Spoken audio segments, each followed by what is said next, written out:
It's 9 o'clock on this Cinco de Mayo Friday in the heart of the Riverbend. Hope you guys are having a great rest of your week. I know I am. We got a very busy show today. Going to be talking to Mississippi Hippie, the Sierra Club, Artsy, and Food for Thought all happens on this show, so I hope you hang out with me for the next 2 hours because it'll be a really good one. And really looking forward to it. Luis Noya will join us in just about 5 minutes or so to fill us in on just how bad the Cardinals are because I've given up all hope. But first, let's take you to top of the hour news right here at 9:01, and make sure you guys sign up for your daily email updates so you never miss out on your daily dose of local with national news and state news from the Associated Press, local news from RiverBender.com, classified listings, events coming your way, and you get breaking news alerts with that as well. We will take you to East St. Louis first. On April the 25th, the St. Clair County State's Attorney's Office approved 1 count of aggravated battery with a firearm. That's a Class X felony. 1 count of aggravated discharge of a firearm, a Class 1 felony, and 1 count of mob action, a Class 4 felony for 25-year-old Brianna McLean of East St. Louis. The charges stem from the April 14th shooting of an 11-year-old male victim in the 1400th block of North 39th Street. In addition to the charges on McLean, the following juveniles were charged on April the 20th in connection to this incident. A female, 15 years of age, who has not been identified, with 1 count of aggravated battery with the firearm. That's a Class X felony. 2 counts of aggravated discharge of a firearm, 1 count of reckless discharge of a firearm, and 1 count of aggravated unlawful use of a weapon. That's a Class 4 felony, along with 1 count of mob action. A male, 16 years of age, unidentified, with 1 count of aggravated battery with a firearm. That's a Class X felony, and 1 count of mob action. That's a Class 4 felony. Another male, 15, with unidentified as well, was charged with 1 count of mob action, a Class 4 felony. Bond on the above charges for McLean was set at $75,000, but McLean remains at large. The incident was investigated by the Illinois State Police Division of Criminal Investigation Public Safety Enforcement Group, PSEG. Anyone who knows the whereabouts of McLean is asked to contact PSEG agents at 618-571-5094. Also in the news today, in Granite City, the Illinois Department of Transportation announced yesterday the repairs on westbound 270 between Illinois Route 3 and Riverview Drive in Missouri will require lane closures, weather permitting. These start at 9 a.m., just about 3 minutes ago today. 1 lane will remain open at all times, and all lanes will reopen by 5 a.m. Monday, May the 8th. Motorists should expect delays and are encouraged to use alternate routes during these closures.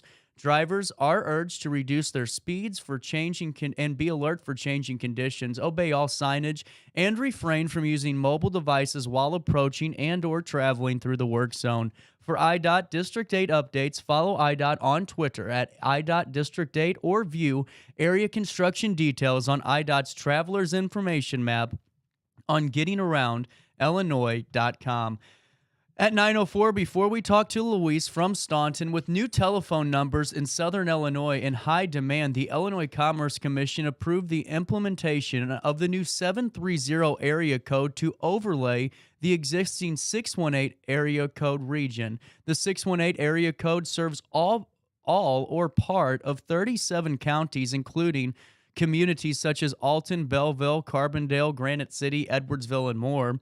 But starting on July the 7th, customers in the 618 area code overlay region may be assigned a number in the new 730 area code when they request new services or an additional line.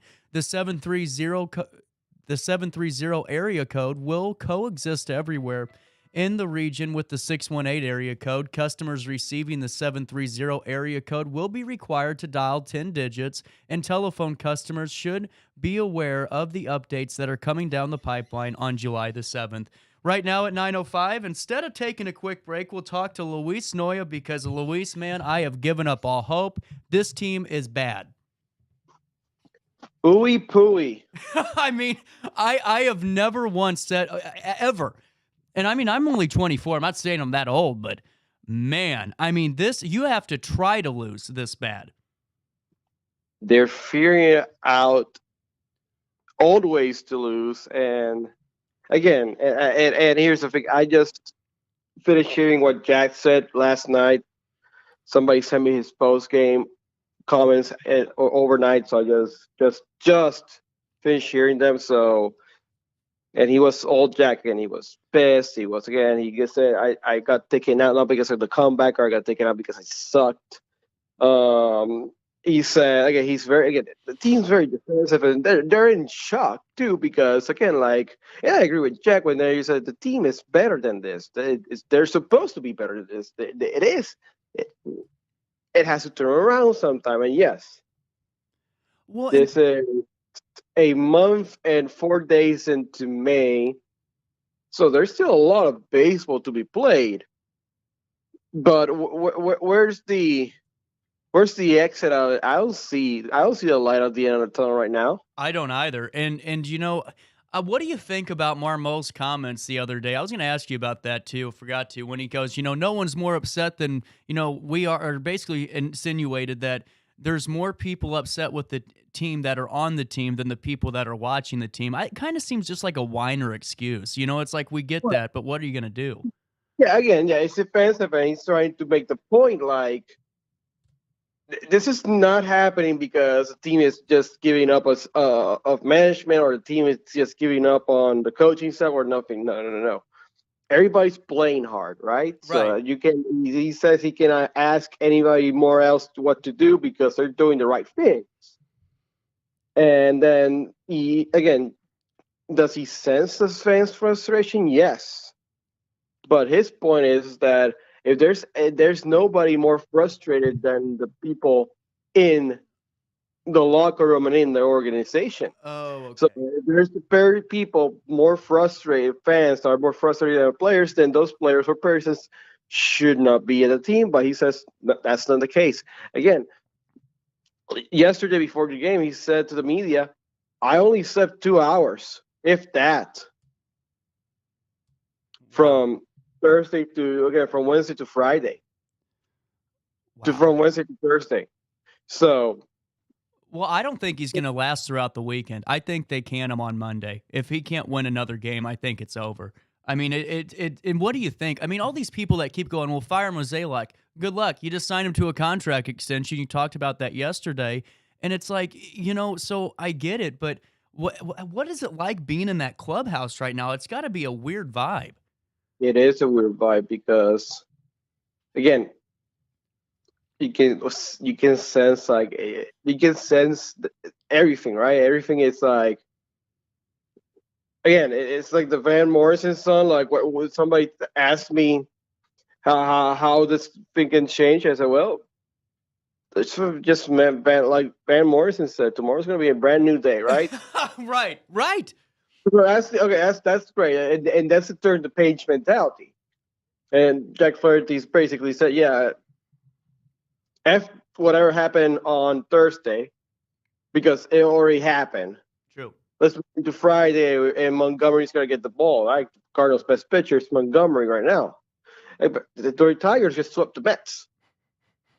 So the Detroit Tigers are hot a little bit. So, yeah, I agree. If the Cardinals only win one game, there has to be a change. I'm not saying I don't know what it is.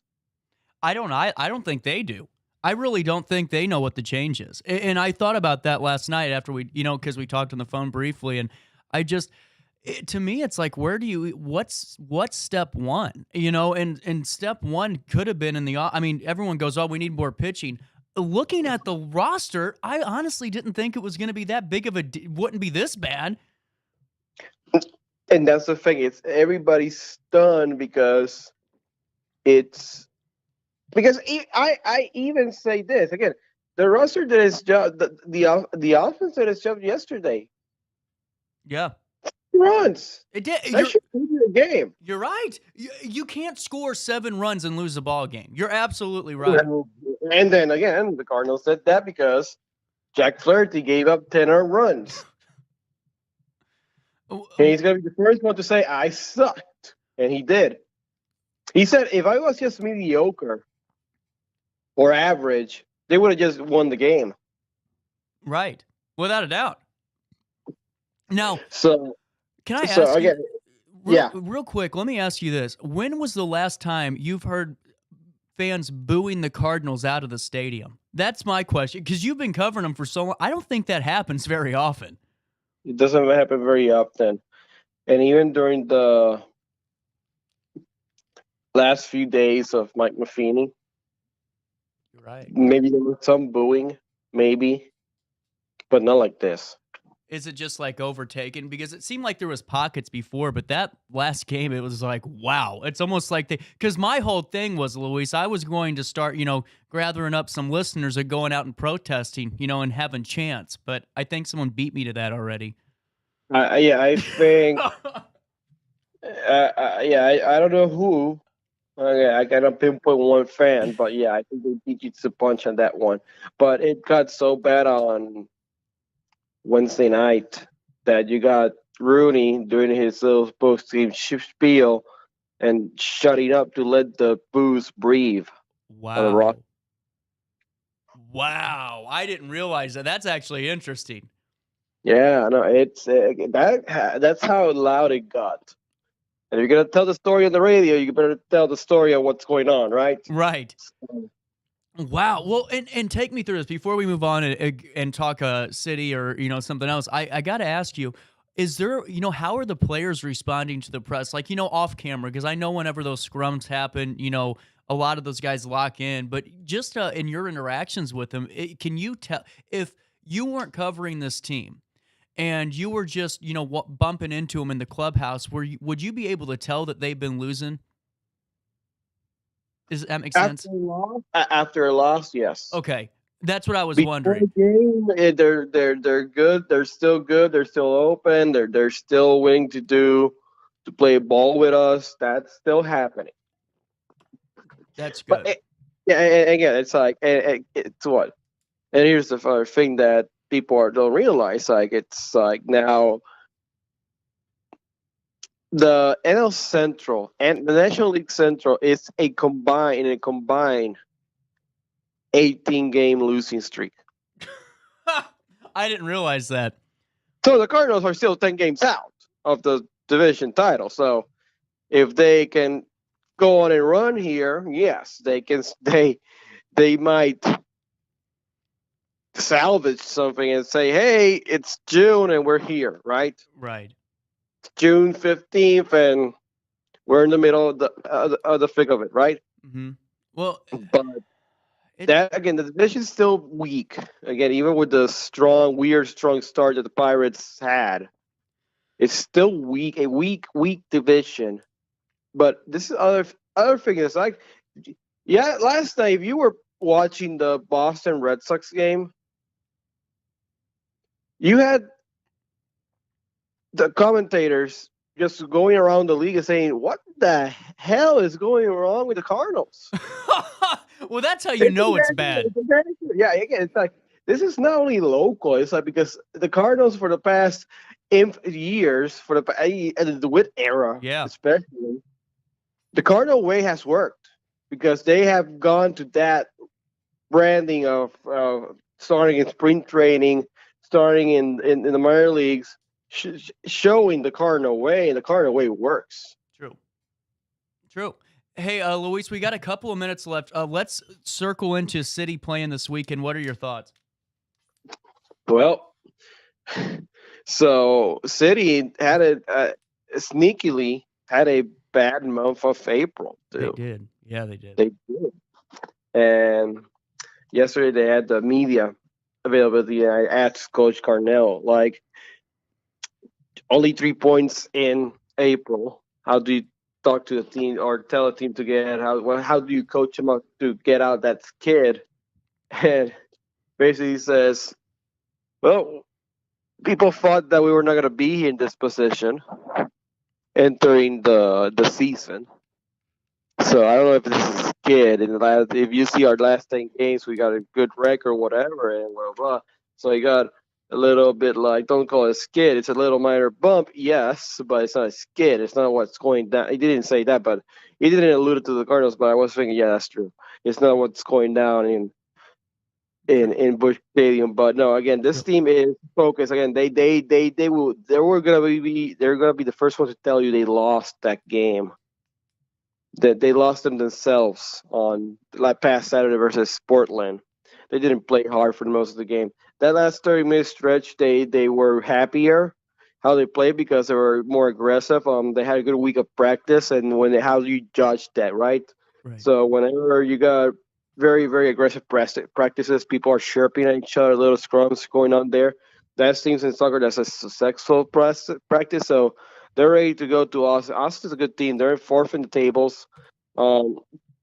Yeah, but again, City is going to be playing with a lot of motivation coming to Austin this Saturday. Well, and it's going to be fun to watch, and I am really excited, Luis, to talk to you on Monday because I'm going to predict that Marmol gets canned on Saturday or Sunday, and I think that leaves us, By the way, we have to do like a little sound or disclaimer, like all the. I may not agree with all the opinions of CJ Nacello right now. That's true. I'm speaking for me, not Luis, but I will be saying, Luis, 99%. That's where my probability rating is. And, we'll talk about it on Monday. Yeah, again, and if they lose, again, God forbid they get swept by the Tigers. But my thinking, if they only win one game, something has to happen on Monday in Chicago because they will face the Cubs. And, again, it's a chance to move up the standings a little bit, right? True. Very true. Very true. All right, man, I got to let you go. We got a busy show, and I know you got a busy day. I really appreciate you stopping, calling in, and we'll talk to you on Monday. Yeah. I'll be in the penalty box this afternoon with one of my shows. And, happy Cinco de Mayo, everybody there. There you go. Happy Cinco de Mayo, man, and have a great weekend. Hey, you too, TJ.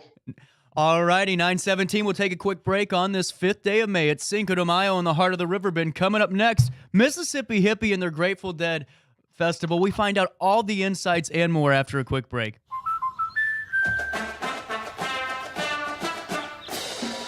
Inspiring her dreams and helping her pursue them. That's why we protect your house and your car, because we know they're the launching pad to their dreams. And now you can save up to 23% when you bundle your home and auto. American Family Insurance.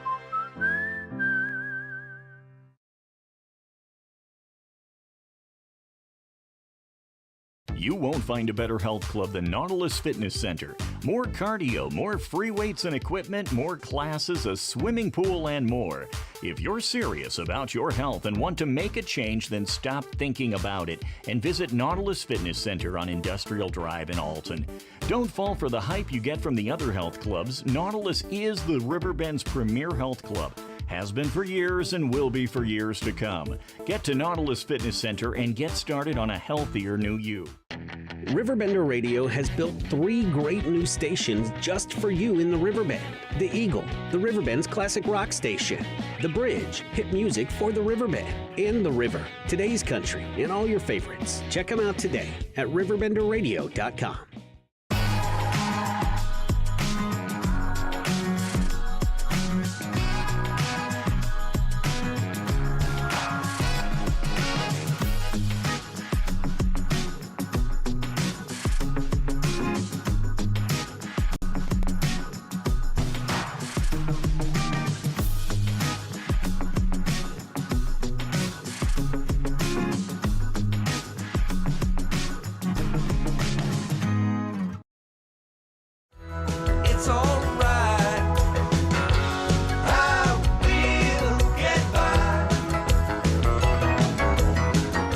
You can get on by hanging out with Fred Pollard, Mississippi Hippie. Grateful Dead Day. I love this. 8th annual. It's the 3rd annual. 3rd annual? Yes. Oh. Yep. Man, I better start. It seems like I've had the shop for 8 years. I But just more want like to 3. point out, I'm sorry, Fred. I was thinking about something. I promise I haven't started drinking margaritas yet. I know it's early. It's the day for it. But Fred, this is really cool. I've been checking everything out on Facebook, and whether it's Mom Said No, me dropping a pin, or Mississippi Hippie, there's a bunch of great stuff you're working on. And to have this type of event is a great way to kind of really just emphasize those things.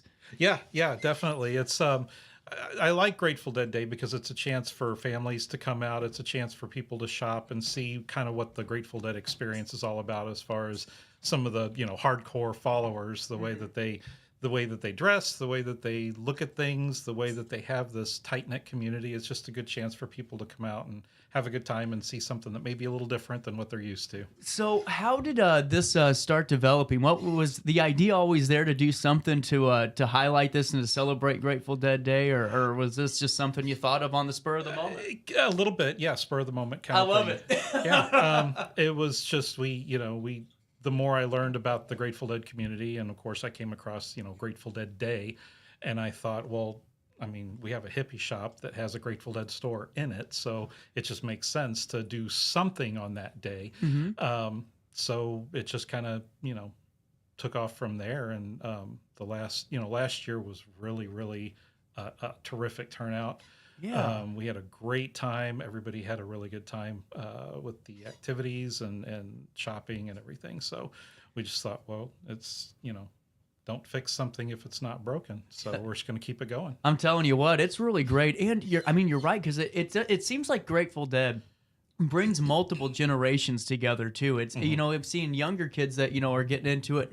Believe it or not, I know a few 10-year-olds that are already turned on some Grateful Dead on their Spotify, and it's got to be cool to be able to bring everyone together with one legendary band that really changed it all for a lot of people. Mm-hmm. Yeah, it's really funny, and I didn't really see it because I wasn't really a deadhead when I when I purchased the shop, and just the people that I've seen coming into the shop, the regular customers. We have people in their 70s that tell me stories about how they spent 3 years following the Dead, and they were at Woodstock, and I get to hear all kinds of stories like that. And then we get families come in where the kids it's the next generation and they're also into it. We also get teenage girls that come in that, I mean, if you asked them to name a Grateful Dead song and you'd pay them $100 to do it, they couldn't do it. But they love the fashion, they love the style, and they love the vibe. So we get across the board. It's a really good mix of people, and just to be able to interact with all the different types of people that are involved, it's really interesting. It really is. And I just think it's great to really have this. And what better really tie-in than with Mississippi Hippie to have that perfect shop, that perfect location for it. And by the way, I am one of the biggest fans of Mom Said No. So we have a tradition now with this Mississippi Earth Tones Festival. Whenever it was on Broadway, that's how the tradition started. But now we just have to take a little bit of a drive now, just up the road or a walk. And now every time the Earth Tones Festival is going on, we have to pop into Mom Said No and check out some stuff and go see the great stuff. But tell me a little bit more about this this event. When what's the time? When does it start? And how long are we going to be out there having some fun for? Well, it's Sunday, this coming Sunday, May 7th, from noon to 4. Hopefully the weather holds out. Right now it's looking like a chance of storms. They're saying later in the evening, so I'm hoping that we bypass that. It's supposed to be warm, so but we're going to have tables set up outside. We're going to have hula hoops. We usually have sidewalk chalk drawings and music and just all kinds of stuff. So it's going to be a really cool day. That's really cool. And I should have asked you this question off the air, but I did see something on the event listing. Are you doing 10% off on We are. Okay, good. Yes. So, Fred, let me ask you this on there. If I wasn't before, apparently I was going to now. You're welcome. You're welcome. Daily Show, promo code 10. Anyway, with that being said, so I did see that we're Grateful Dead merchandise, 10% off. That's really cool. Gives everybody that incentive to go pick some stuff out. Yes, definitely. Everything Grateful Dead in the store is 10% off. And we've got, of course, we've got an entire rack of Grateful Dead t-shirts. We've got the largest variety of Grateful Dead t-shirts in the region. We also have women's clothing. We have hats. We have I like the hat. We have jewelry. We have all kinds of, merchandise like Grateful Dead action figures, soup bowls, coffee mugs. water bottles, mouse pads, just you name Wow. it. So yeah, so anything with the Steal Your Face logo or the Dancing Bears or Grateful Dead on there somewhere, it's 10% off. Yeah, That's really cool. And to me, I just think it's great that you have so many great things that, these are perfect Christmas gifts, Father's Day gifts. And I shop for Christmas a year ahead of time because I got caught 3 times in a row now of doing the Christmas Eve shopping. Not recommend it, but throughout the year I'll go and stop by and go, oh, that's perfect. You know what? And you guys have so many great selections of things, whether or not it's Grateful Dead or you name it, that really fit everybody. I mean, it's really cool to have such a a multi-generational store. Well, and between the 2 stores, my goal was just to have something for everybody. Yeah. So whether it's on the Mom Said No side or the Mississippi Hippie side, whether it's clothing, whether it's gift ideas, whether it's vintage toys, it's just I want something for somebody, no matter who they are when they come in the door. So I've always said that my goal is to either make somebody laugh out loud at something in my shop, or to look at my shops and say, oh my gosh, I haven't seen one of those in forever. So I figure if they come in and they do either one of those things, then I've done my job. Absolutely. Now, let me ask you, when did you start the store, the first store? I actually opened up Mom Said No in 2019. I was still in media at the time, and it was just a weekend pop-up shop in the lobby of Mineral Springs. Mineral Springs was nice enough to give me that spot. So I did that for a little while, and then during the COVID lockdown, Donna Nunnally, who is the owner of It's Raining Zen, she actually opened up Mississippi Hippie, and she came to me during the lockdown and said, look, I'm looking to expand some of my ambitions with It's Raining Zen. We're looking to do some exciting stuff there. And she's like, it's just a lot to try to keep up with, to juggle all these shops. She had 3 at the time. So she said, would you be interested in taking Mississippi Hippie?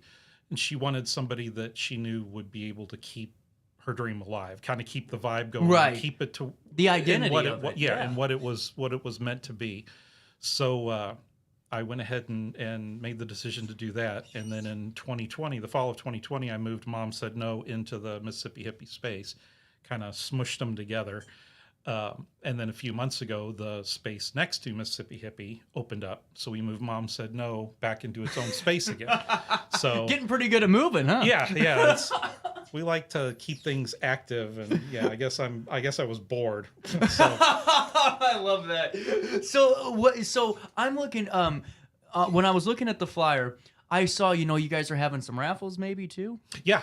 We've got a gift basket full of Grateful Dead stuff that we're gonna raffle off. We're gonna pull the winning ticket, I believe, shortly after we close at 4. And everyone who spends at least $20 in the shop is automatically entered to win. That's really cool. And then we're also having giveaways. What we usually do is my partner in crime, Lindsay, she will go through and grab the crowd and yell out trivia questions related to the Grateful Dead or the Beatles or something 60s related, and the first person to get the right answer gets either a T-shirt or a tumbler or a calendar. We've got all kinds of stuff that we're right out, so. on. I'm loving that. Yeah, so that's going to be going on all day long. Now, when you started when you did this the first time, was it all? Have you guys added on to this throughout, and added the different components to it, or when you did it the first time, did you think, wow, actually this is right where it needs to be? It's kind of a repeat of last year, because last year went really well, and everything. I couldn't have asked for a better turnout, and everybody had a great time. And again, I just figured, why not keep going with what's working? Well, so you're right, and because it seems like sometimes when somebody has that one really good event, or just everything went off without a hitch, it's like, all right, now let's add this, and then it all falls apart because of that one add-on. I learned that a long time ago. If, like you said, ain't broke, don't fix it. And so I see that you guys have so many things, and it's really for all ages too. And that's something that's good to highlight. This Grateful Dead Day is. Mm-hmm. Yeah. It's definitely. I mean, there are components of our shop that are aimed at the 50-year-old that's never going to grow up. But we also. I mean, I love when we have families come in and kids will pick up like a I don't know, like a yo-yo or a trapeze toy or an Etch-a-Sketch and be like, I have no clue what to do with this. Where's the screen? Yeah, exactly. And the parents have to show them, And I mean, even people, I've had people in their 20s and 30s pick up a trapeze toy, and it's the one where you squeeze the bottom and they, do. Oh, yeah. Yeah. So they'll pick that up and they'll shake it and turn it upside down and can't figure out how to do it, And I mean, people, like I said, people in their 20s, and I'll help them. I'll grab the bottom and squeeze and make it do its little acrobatic thing, and they're just like, oh, that's amazing. I'm like, we grew up with those, I guess. You get as much of a thrill out of it as we did back then, I guess. That's fantastic. And I got to ask you, it seems like there's so many times where, to me, that would be my favorite part of the job, is to see, those multi-generations coming in and the kid picking up the toy the dad played with or mom played with or whoever. And is that one of the biggest highlights of doing what you're doing? It is. I mean, there's so much to, I don't know, working in media. Right. I got to interact a lot with the community, which I loved doing, but in a lot of times it was either in a negative aspect. I mean, they weren't real happy to be talking to you, or they had an agenda for promoting, kind of like what I'm doing right now. But it's just, I don't know. It's just different somehow. Yeah. To have people just wander in. A lot of times they have no intention of buying anything. They just saw the sign and came in, or they just wanted to come in and hang out for a little bit.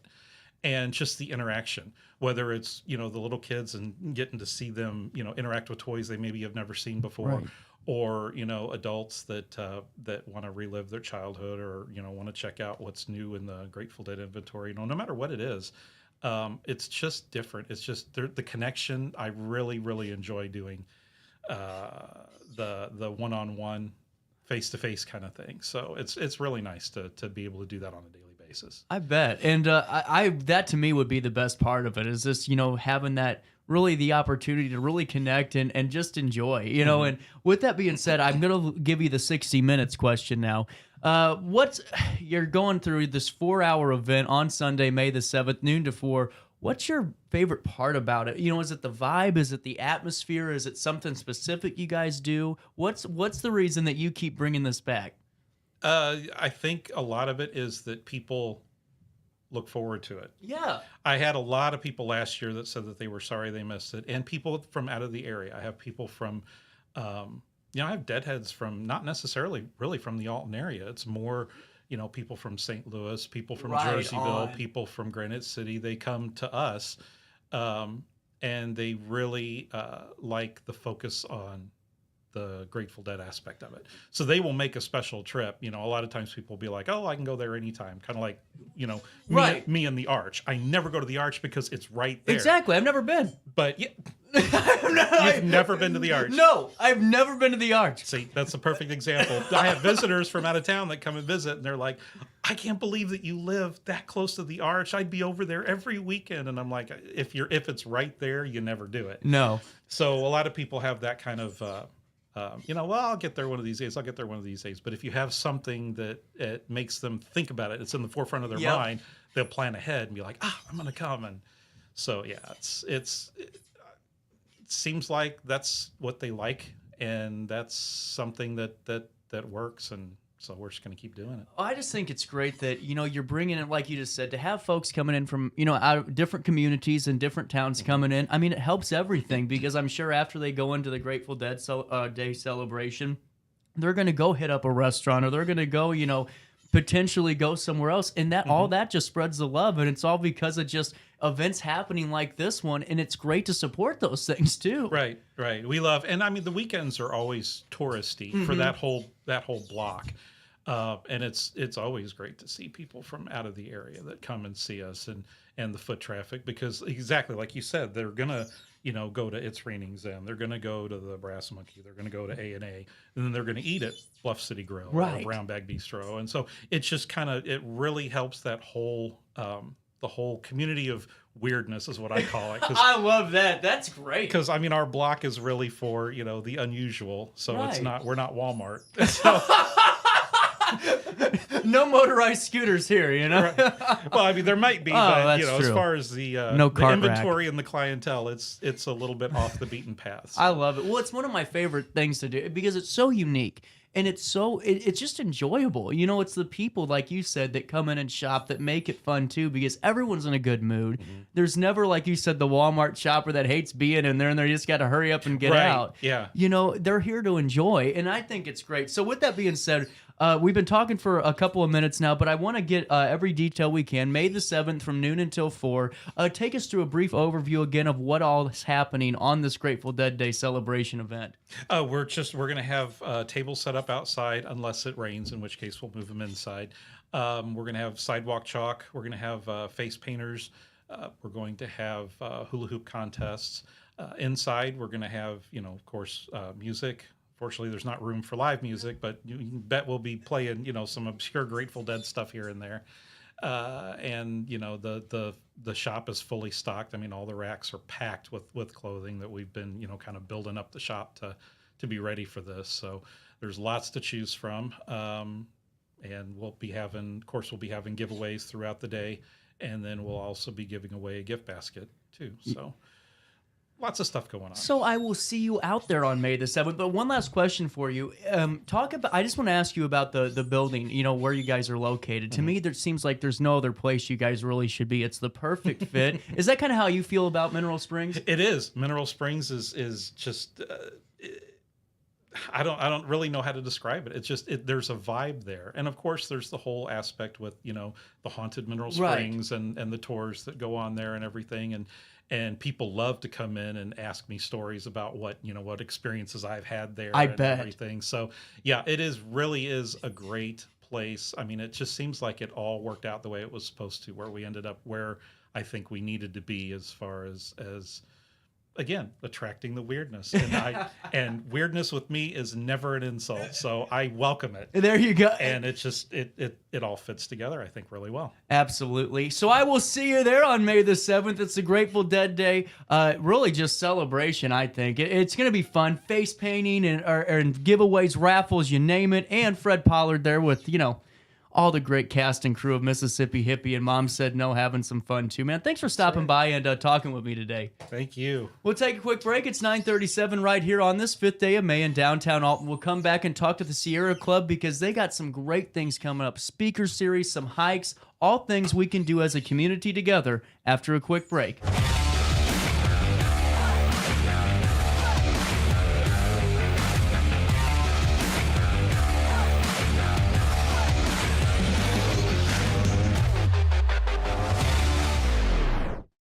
You won't find a better health club than Nautilus Fitness Center. More cardio, more free weights and equipment, more classes, a swimming pool, and more. If you're serious about your health and want to make a change, then stop thinking about it and visit Nautilus Fitness Center on Industrial Drive in Alton. Don't fall for the hype you get from the other health clubs. Nautilus is the Riverbend's premier health club. Has been for years and will be for years to come. Get to Nautilus Fitness Center and get started on a healthier new you. RiverBender Radio has built 3 great new stations just for you in the Riverbend. The Eagle, the Riverbend's classic rock station. The Bridge, hit music for the Riverbend. And The River, today's country, and all your favorites. Check them out today at RiverBender.com. Is it time to buy, sell, or even time to consider a short sale of your property? Meet Lisa Webb, owner of 3rd Street Realty. This local, women-owned, family-operated realty group has over a decade of experience in foreclosures, first-time home buying, and so much more. 3rd Street Realty prides themselves on holding your hand through the entire process. Let their expertise guide you to your dream home. Visit 3rdstrealty.com and start your journey with Lisa Webb today. Still standing better than I ever did. Looking like a true survivor. Feeling like a living. Oh, welcome back right here around 9:40 on this 5th day of May. It's Cinco de Mayo. Yeah. Well, tomorrow it is, but who's counting? I am excited to get to know our waterways, our outdoors activities, because there's a plethora of them right here in the Riverbend community, and we are joined again by Chris and Craig. Guys, how are we doing this beautiful, I hate to say morning because I don't like lying to our audience, beautiful afternoon on May the 4th, taping ahead of time, making sure we're all, ready to go here. And there's so many things. There's hikes this weekend, the speaker series. I mean, so many different things to talk about, so many activities. This has got to be an exciting time of year for you guys. Oh, yeah. Earth Day, too. We had a special Earth Day at the Old Bakery Beer Company. Shout out to the Old Bakery Beer Company folks, where they had a special Earth Day activity in the brewery that they run, and we had a number of environmental groups there, including the Sierra Club. We had a special table where we had extra seeds left over, and we had plenty of dirt. And people could come and get some dirt and put your seeds in the cup. So we had a lot of families came by, so it was really special. Also, shout out to Tom Sherrill, who is our native plant guy, who was there also. That sounds. What else do we want to talk about? Well, it sounds really fun. And to, the first thing I thought of with Earth Day was you guys, because it's like, there's nobody, and I knew that you guys were busy, so I said I'll wait until the month of May turns its corner, and we have so many things coming on now. Craig, let me ask you about this hike this weekend. Yep. Where is this taking place, and how can we get a part of it? Because it seems like. I don't know what it is. We have so many people that like to walk around the mall and they like to do these things, which is cool. We need that. But, for the younger people, it's like, guys, explore, find these different opportunities to really become one with your landscape. Yeah, absolutely. We live in a really beautiful area here in, the Alton, Elsa, Grafton, with the river road and everything. And there's lots of places to hike. So this Saturday, we're going to hike there at Gilbert Lake. Yeah. Which is kind of neat because we're going to start at Pier Marquette, and the trail is about 3.5 miles one way. But when you're hiking there, the lake is on one side and the Illinois River is on the other side, so it's a great view of waterways. I had no idea when you said that, because I used to, one of the shows I used to run the boards for over across the river was the Heidi show with Josh Gilbert. I almost sent him a text saying, "Name a lake after you? When does this come up?" But again, not knowing my area, I had no idea we even had a Gilbert Lake. Right? It's very phenomenal. So how long is this hike? Yeah, it's the trail goes for about 3.5 miles, and we'll go as far as everybody wants to and then turn around and head back. So we may end up going 3 or 4 miles or something like that total. But we're going to meet at 9 a.m. there at Pier Marquette State Park, the Visitor Center parking lot at 9 a.m.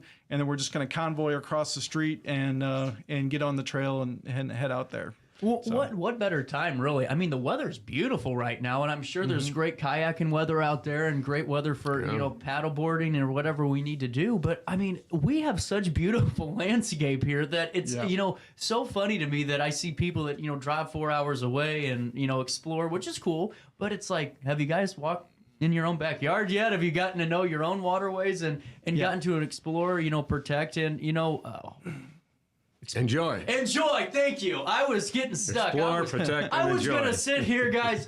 Let me put you guys at home a little bit more of a picture. I have been on interview marathon mode today, and I have, I thought, man, I'm going to really impress the guys. I'm going to enjoy, protect, and didn't do it. I'm kind of and explore. Thank you. I'm 0 for 2. Well, I can play for the Cardinals. Oh, wait, sorry, too soon. Anyway, with that being said, I love this idea of a group hike, and the group consensus. When do we keep going? When do we turn back? So that way no one's, feeling left out and everyone's a part of a team. Yeah, and it's flat the whole way, and it's kid friendly. So come on out and bring your pets, bring a dog or bring your kids out, and we'll just enjoy the outdoors out there. I didn't realize it's part of Two Rivers Wildlife Refuge. Gotcha. Gilbert Lake is, and so it's some good scenery out there, and there's always some good waterfowl that you can see on the Illinois River. This time of year,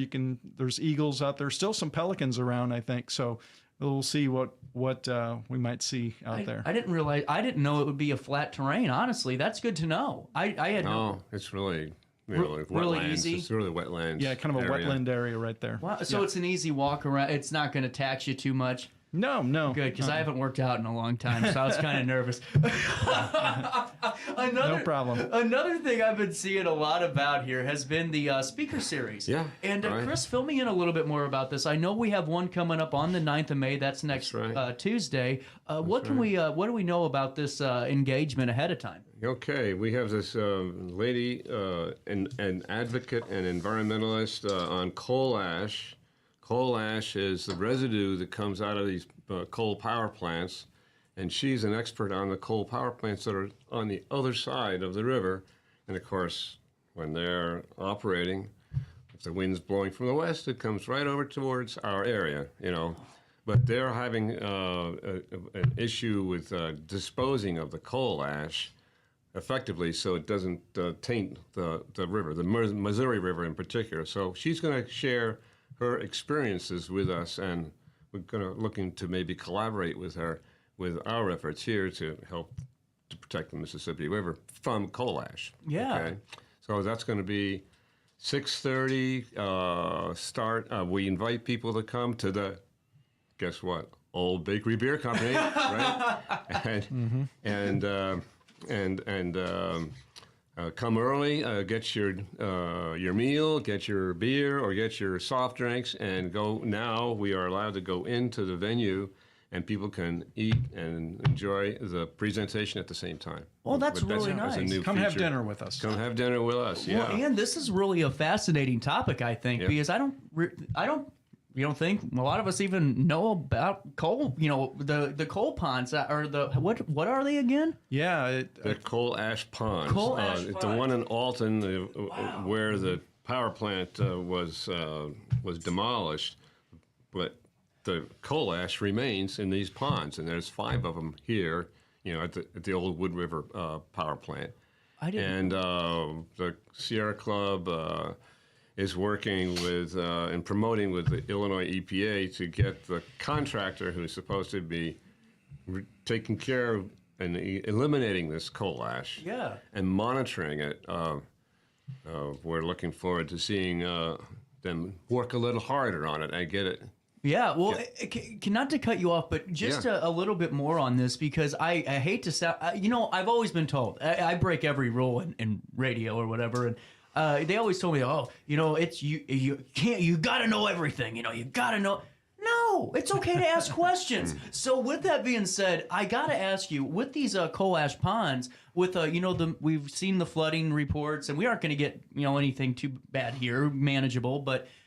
What does this do to the river if these, the river overflows and hits these coal ash ponds? What could it do to the wildlife? I hate to put you guys on the spot, but it's very fascinating. Well, it can really have a very deleterious effect on fish and birds because the coal ash, if it leaches into the river, and they're supposed to be retained somewhat with a special retainer, but there's been evidence of it leaching into the river, and this coal ash has got a nasty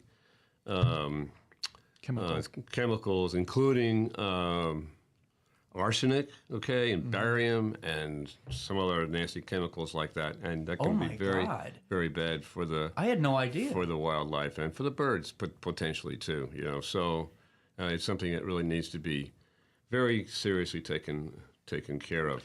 Yeah. There's a group in Waukegan up near Chicago. There's legislation that the Sierra Club and a couple of other environmental organizations are working on to do the same thing with this big power plant that they have stopped, and it's been taken over by renewable energy.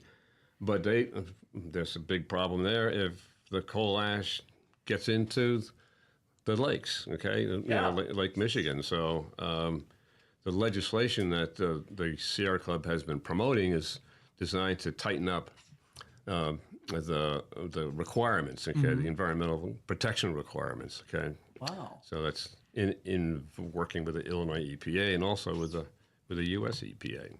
Environmental Protection Agency. Wow, that's actually really fascinating, and it could cause. It sounds like a chain reaction almost with birds, and then all of a sudden, if they're taking something that's pretty contaminated and getting sick, then that's spread. I mean, that's kind of a big issue, I would say. Yeah, these coal ash ponds do come with a liner typically, or some type of containment. You know, they're burning coal and there's going to be ash, and they keep that on the property, on the power plant property, but they keep it containment. But you know, there's a concern about, you know, we got to keep it out of the groundwater and we got to keep it out of the river. These power plants are typically on, you know, large waterways and that kind of thing, and so it's all about containing it. Yeah.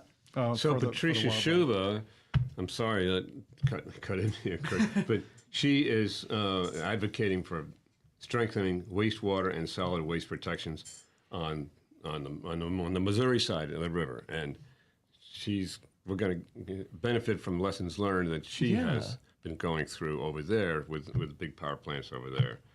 And there's an EPA, U.S. EPA, is working to strengthen both the water discharges and solid waste management of coal ash. So it's going to be an opportunity for people to participate and possibly get involved in helping to lobby for this legislation that's going to provide better protections, not just on the Illinois side, but on the Missouri side. So because it's a U.S. effort, you know, in the Three Rivers area here. That's very that's very fascinating. So once again, just so we hit that again, on Tuesday, what time does that start for dinner? Well, the presentation starts at 6:30, but we suggest people come, you know, around 5:30 thereabouts to get their dinner, and they can bring it into the room, and we'll start it off directly, you know, on time. We'll try to be on time at 6:30, and the presentation usually runs a good hour, you know, a little more than that. So. Wow, that sounds really. I mean, I'm really excited about that. So mark your calendars for that, because that's very insightful and going to teach us some stuff. I guarantee you, because I didn't know that a lot of us probably don't know about, and that's really, really great. Yeah. And on June 13th, we'll have the next speaker series, and it's going to feature one of our executive committee members, Don Dykeman, who is going to be talking about. He's an expert on energy efficiency for the home and for small businesses and for large businesses too. So it's going to be an opportunity for people to learn better how to provide, make their house energy efficient. Basically. So. Really cool. So it's going to be a good presentation. Got a couple of great speaker series lines up, huh? Certainly. I like to hear that. And, you know, Craig, I'm sure that you have, you know, things planned all summer long. And if we could, we'd kind of just bounce back and forth. What else is coming down the pipeline, guys? Because there's too much to do.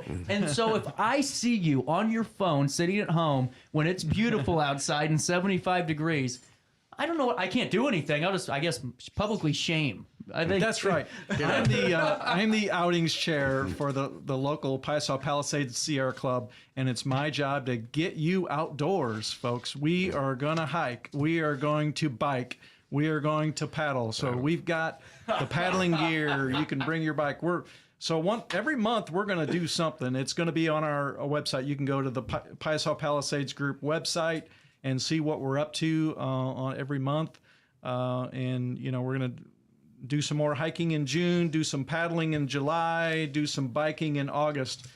So just keep watching out on that website, and you can see what we're up to. And we are always looking for new outing leaders. So there's more of us, so we can get out there more. We want to do more instead of just once a month. So if you want to be an outing leader, get a hold of us or get a hold of me. And there's a little training program that you go through that's set up by the Sierra Club and all that. And then there's the first aid certification and CPR and that kind of thing.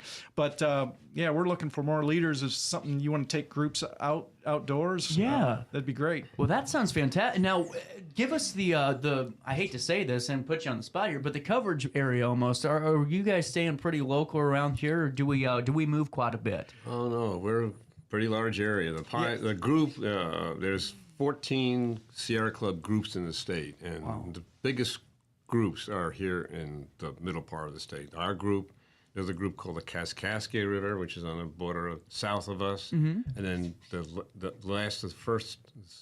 furthest south is the Shawnee group, which encompasses the Shawnee National Forest, and they have they kind of base out of Carbondale, So we have a really large area here. As a matter of fact, the Sierra Club 2 years ago decided to employ another staff member to handle this whole middle part of the state.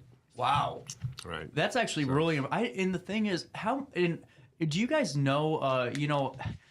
I hate to say. Now I'm going to put you really on the spot here. I know. I'm sorry. I'm going to put the mulligan up here. How much waterway, or how many waterways do you guys cover in that? Well, it's the three rivers. The three rivers. Illinois, Illinois, Missouri. And okay. See, I didn't know if you guys accounted for Yeah. lakes or anything in that too, because there's so many of them that it would probably be hard to keep track. Yeah, of. there's a lot. But as far as outings go, while this group, the Piasa Palisades group, has a specific number of counties and areas that they are associated with, we go hiking everywhere. So I took a group out to Cliff Cave Park on the Missouri side, and we're trying to get out to Shaw Gardens. Nature Forest. We'll go out in the Missouri. There's a lot of great places in Missouri and on the Illinois side that we'll get out and do outings at. Well, I'm glad I asked the follow-up then, because at first I was like, wait a minute, where am I going with this? Well, that's where I was going, because to me, I wanted to make sure people know, you aren't just going to go up to,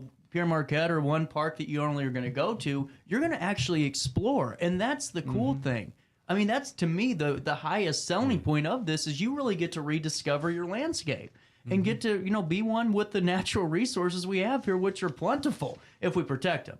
Yeah. And I think that's a big point too. So what else is coming down the pipeline, guys, that we need to fill everybody in on?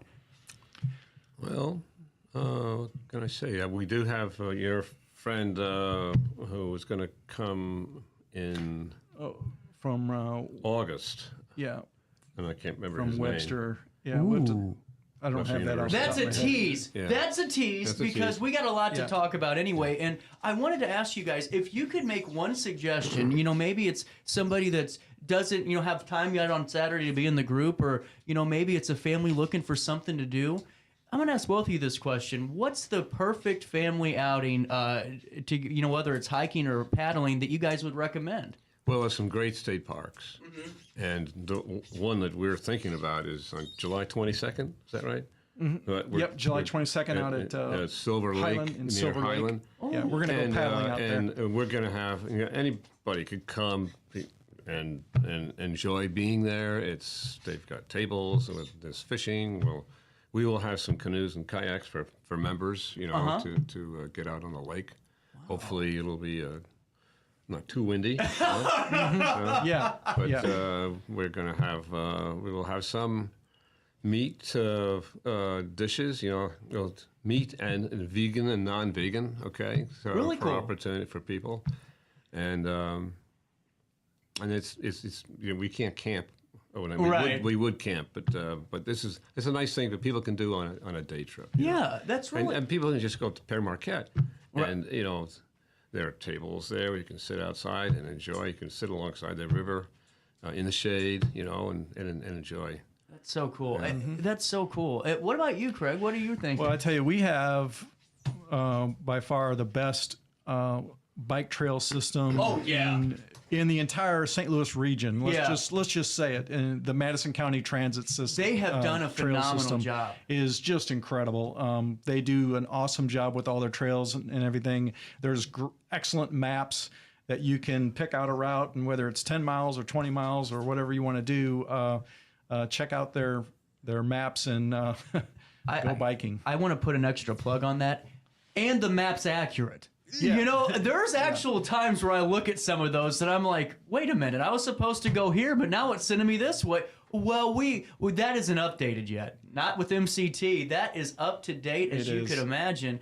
And, my dad, of all people, he goes, we were talking about, when he was going to school and learning how to become a teacher and all that at SIUE, and became a microbiologist, but he said he would take Clifton Terrace, and he showed me the route all the way up to SIU and back, and bike back in the evenings, because that's how much enjoyment he got out of those trails and biking in general. And you know, it seems like it's a little bit easier, you know, depending on where you're at, on the knees for an older person, you know, over running or even hiking sometimes. Yeah, and you mentioned Clifton Terrace. Yeah, the river road there with the bike trail is just incredible too. Good really view is. of the river the whole way. It's a great place to go biking right there from Piasa Harbor down to Alton. You know. Yeah. Well, and too, I feel like we're doing pretty good. You know, I walked in here like Mike Tyson just hit me right in the nose. I really did. I went, where am I? Who am I? Like the 94 presidential debates, the vice presidential debates, one of my favorite lines. Why am I here? We certainly enjoy educating you. Well, and you really We'll come back anytime. And we're going to have to, because I was looking through, and I hate to throw you on the spot with this too, but that kayaking class, can we fill people in on that? Because there is a wait list, but you are the head instructor of this kayaking course happening, and I just wanted to give you some props, because I'm going through, Chris, and I'm going, this is an intensive course. You're going to learn in this. That's right. And so I just threw it out here willy-nilly before we started taping, and you're the head instructor. What a small world. Right, yeah. So, yeah, the other organization that I'm a part of, the Mississippi River Water Trail, we get out on the Mississippi River and kayak all the time. We're big river paddlers. It's a skill set that it's not something that you can just jump in a boat and get out there. I'm sure. So we're all ACA certified instructors, and so we're giving a class. We have 10 students in the class on May 13th and 14th. Of course, the class is already full, and it's a 2-day intensive course on everything you need to know to paddle on the Mississippi River. And there's a duplicate course, the same curriculum, on May 25th and 26th that the president of our organization, Melissa Sauter, is the lead instructor on that one. Really cool. So, yeah, we do it every year, so we'll have those classes again next year. You might want to fill out your registration form about 3 years ahead of time. It's great, though, that so much enthusiasm about learning this. And now, Chris, are you a big water kayaker? I'm not as much of a kayaker as he is, but I do a certain amount of rowing. On this lovely lake in the Missouri called Creve Coeur Lake. Oh, it's beautiful out there. And I've been a member of the St. Louis Rowing Club for a long time. And I have my own kayak, and I've gone on the events, but I don't have the experience that this gentleman over here has, being a senior instructor and leader and whatever. So, and whenever I go kayaking, I just try to keep right behind. Good answer. Craig, I know I'm not getting in trouble. Well, speaking of Creve Coeur, I actually used to play soccer right next to Creve Coeur Lake with Scott Gallagher for so long, and not a nicer park. I love that area. It's really nice. And I got to ask you really quick before I let you go. I'm keeping you guys far too long, but I just love talking to you guys. When we're talking kayaking, okay, I was out in the Lake of the Ozarks, and I thought, oh, how cool would this be, Throw this sucker out there and, whatever. Yeah. No. Answer is no. I'm going to save all of you at home the stress and the anguish of waves from boats, you name it. I am not made. I don't think I'm built for kayaking. I got to learn the right way how to do this, because number one, I can't, kayak. I can't use the paddles to save my life. It's like two strokes and my arms are falling off, and I'm asking God why I chose to do this. So it might be time to call Craig and Chris and say, guys, teach me, and Craig, everything you know, because I want to be good at this. And then we'll take on rowing. Oh, there you go. Yeah. With that being said, what's the best way to stay up to date with you guys? On courses, is it Facebook, the website? So we have a great Facebook page. Piasa Palisades Group has both a Facebook page and a website. If you just Google Piasa Palisades Group, you'll be able to get to the website, and there's a calendar on there. You can see everything that's going on. There's a lot more going on than just the outings, the speaker series, and some other things going on. You can register for events on it. It's very easy. Yeah, good. Real easy and to register. register. Also separately, we have a really good newsletter. It comes out once a month now, and it's been upgraded, and we can provide copies by email if people are interested. We'll make sure people can get a copy of our newsletter. Yeah, and then the Mississippi River Water Trail has a website, MississippiRiverWaterTrail.org, and our calendar of events is on there too. So really cool. Yep. Well, and by the way, Chris, thank you. So for the last 5 minutes, I don't know if you guys can pick up on this or not. I have been racing in my head going, what the hell was the other thing I was going to talk about? Because it was the newsletter. I'm going, I know there's something else I wanted to get. So Chris, coming in to save the day and, explore, protect, and enjoy. You got it. I'm 1 for 3. I'm actually better than the Cardinals right now. Look at that. Very good. We're coming up on the top of the hour, but the fun doesn't stop. 10 o'clock hour rolls your way next on our daily show.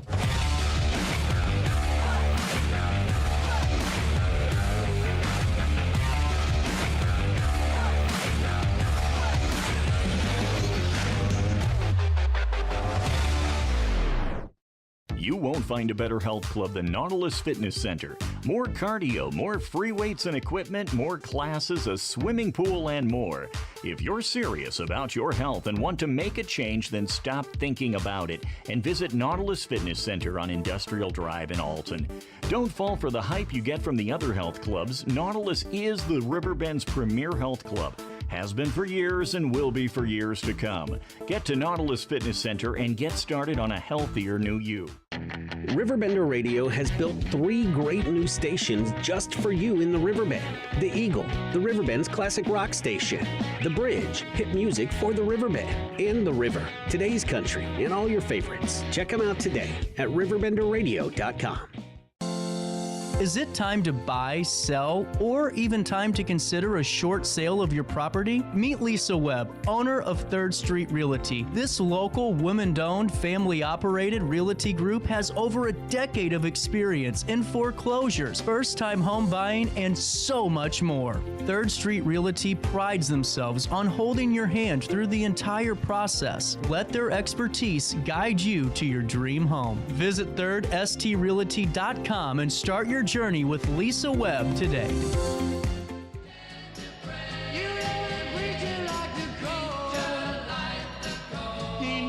I'm gonna stay. California, California, dreaming of such a winter's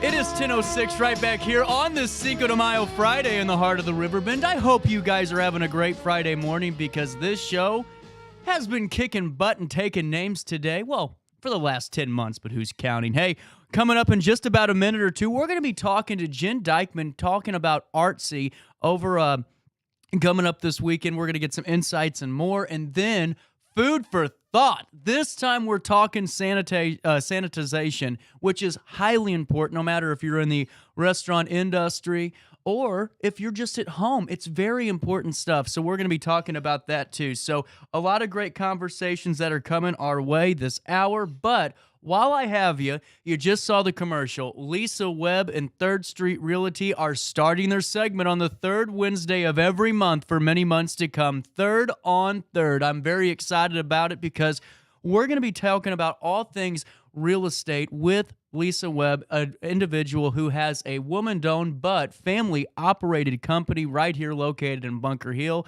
But Lisa's been doing this for over 10 years. She is one of the best when it comes to buying, when it comes to short sales, when it comes to selling your house in general. And what I love about 3rd Street Realty, the education. You know, there's times where I call Lisa and go, hey, I'm looking at this. Can you take a look at it? Oh, yeah, send it right over. Well, CJ, you don't want to do this or you do. It's all about guiding you through that process and being your advocate, and that's what 3rd Street Realty prides themselves on. So make sure you guys tune in to the 3rd Wednesday of every month with 3rd on 3rd. And I'm liking how we're doing the branding there. Lisa Webb and 3rd Street Realty are there to help you, so give them a check on their website today. That's 3rdstrealty.com, 3rdstrealty.com. Check out the listings and just give Lisa a quick call and see if she can help you with the home buying or selling process. And tune in to 3rd on 3rd, the 3rd Wednesday of each month. All right, Jen Dykeman, how are we doing this morning? I am good. How are you? Oh, I'm doing good. I'm loving this artsy conversation we're getting ready to have. I hope Cinco de Mayo has been good to you, but fill us in on this. This is really cool. So, right, Jacoby Arts in downtown Alton at 627 East Broadway is going to be having an art opening tonight. Tonight's going to be an artist talk from 6 to 8. And we're also going to be showing the work of art therapists, which is, I believe, the first time we've ever done this as part of our Missouri Art Therapy Association annual Artsy exhibit, which will open tomorrow, showcasing the work of children and teens in residential and therapeutic art programs who were supported by the art therapists who helped them make the images you'll see in the show. Wow, that is really cool. And take us through this. What goes into the organization of an exhibit like this, and take us through who's all going to be a part of it. Well, there are a lot of art therapists. We have this wonderful program at SIU Edwardsville in art therapy and counseling, where art therapists are trained to be both counselors and art therapists, and they work in a variety of organizations in the metro area.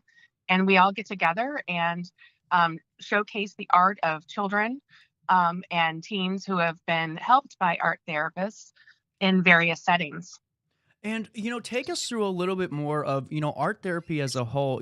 I'm still I know about art therapy, but I don't know all of its uses and how it really benefits yet to a T. But could you fill us in on that and just your experience with the organization and just the day-to-days of maybe of just exactly how beneficial this service is? Sure. I can definitely talk to my own experience. I am an art therapist and I work in a hospice setting for Barnes Jewish Christian Hospital, BJC. And I work in our freestanding 16-bed hospice house. And so I work with children and teens and adults and patients, helping to process their anticipatory grief and their grief and loss after losing a loved one. And so we use art making in that capacity to help families and patients express themselves in ways that they can't when the words are just too overwhelming, to help them create a sense of purpose and something that they can do when so many things have been taken away from them. This doing art when they're able, for both patients and families, helps them feel a sense of mastery, helps them feel like they are able to have control over their situation. And there's lots of other art therapists throughout the area who are doing similar work. Wow. Both in school settings and hospital settings, schools, you name it. It's and that's just incredible. I mean, it's definitely one of those you have to be made to do what you're doing, and I can only imagine the experiences that you've had with all that you do, and the way that you can see somebody's at least mood and perception on things kind of be not necessarily changed but helped with what you're doing, and you're bringing that to Jacoby's Art Center and have done so. Take us through this. So when should we arrive on tonight and Saturday for these exhibits? Sure. So tonight is going to be the artist talk, and I'm going to be speaking for about 15 minutes. It starts at 6 o'clock and it'll move from 6 to 8. And that will be a space where all of the art therapists who are part of the Missouri Art Therapy Association will have their artwork up for exhibit. And so you'll be able to walk through and see all the amazing work that these art therapists do in their own private time, in their own, processing their own art making and healing for themselves. Wow. That's oh, that sorry. show's going to be called that show's going to be called Complementary and Contrasting: The Healing Colors of the Art Therapist. So it opens tonight, May 5th, and it'll run through May 26th, 2023. That is incredible. And always I love playing the phone game. It's like, wait. Yes. Sorry about that. No, it's my fault, not your. That's on me. I really think this is such a cool event. And, to have the insights, as you being an art therapist and really bringing this to life here at Jacoby, can you take us through the organization, the association as a whole? Because this seems like a really great group of folks that do so much to help, benefit folks that are really going through trauma and just stressful situations and you name it. Well, that's what's so exciting because this is the 25th Wow. annual Artsy exhibition. So we've been doing this for a long time. Art therapists have always run this show. Hmm. And like I said, it's sponsored by the Missouri Art Therapy Association, which is made up of art therapists in the area. And like I said, it's just been something that's been um, an opportunity to showcase the work of these children and teens. There are 14 Missouri and Illinois organizations that help with gathering all of the artwork and putting them on exhibition so the children can show their work as well. And so there's going to be a wide range of medias, paints, pencils, paper, 3D artwork, and all of the artwork speaks for the child or teen and communicates the power of their own experience. That is so cool. And Jen, have you been a part of this for the past 25 years? I should have asked you this on the phone. I or before, but this is really remarkable. Yeah, I actually went to school at SIUE in 2010, graduated in 2013, and I've been a working art therapist for the last 10 years. That is so. And what's it mean for you to be able to speak at this event and really being able to bring this to life? It's just an incredible honor, and I've been reflecting a lot about my own journey and what brought me to art therapy, and just the whole process too. So it's been a really wonderful thing to reflect on, and I'm really hopeful that sharing a little bit more about what art therapists do and the power of art therapy maybe sparks some interest in other people as well. Absolutely. And with that being said, I don't want you to give too much away, but have you been able to see some of the pieces yet, or have you heard of them to fill us in on maybe some that you're looking forward to viewing? Well, all of the participating art therapists, I have not seen all of their work, although I've known them or worked with them over the years. So I'm super excited to see what the art therapists are bringing. And no, I don't know. So it'll be an exciting surprise for me tonight too when I arrive to Jacoby. I love it. And yeah, and the art I have seen some images of the children and teens work, and they are just beautiful, colorful, really expressive, and I think people will really enjoy this exhibit. Absolutely. And with that being said, Jen, take us through your relationship with Jacoby and what it means to have an institution like this, really being able to support you guys and give you guys that hub of really being able to, express your artistic views and just, express your and showcase your work to the public. Yeah, that is exciting. I mean, I am an Altonian. Hmm. My family, both my mom and dad were from Alton, and my grandmother, I remember distinctly as a child, bought all of her furniture from Jacoby. And so it's been a part of my life for as far back as I can remember. And I love that it's this beautiful space with these tall ceilings and just a beautiful storefront.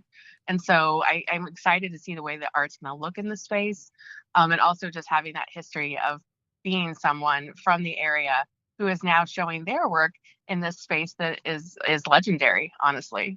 Absolutely. And what we have a couple of minutes left, but I want to make sure we do the best we can to get all the information out. It's been a busy show today, Jen. With that being said, it seems like, all the Friday shows just start, it's a conveyor belt with how much information we have. But this is so cool. So take us through this. Do we need to find a registration link or can we just show up and enjoy? You can show up and enjoy. It's open to the public.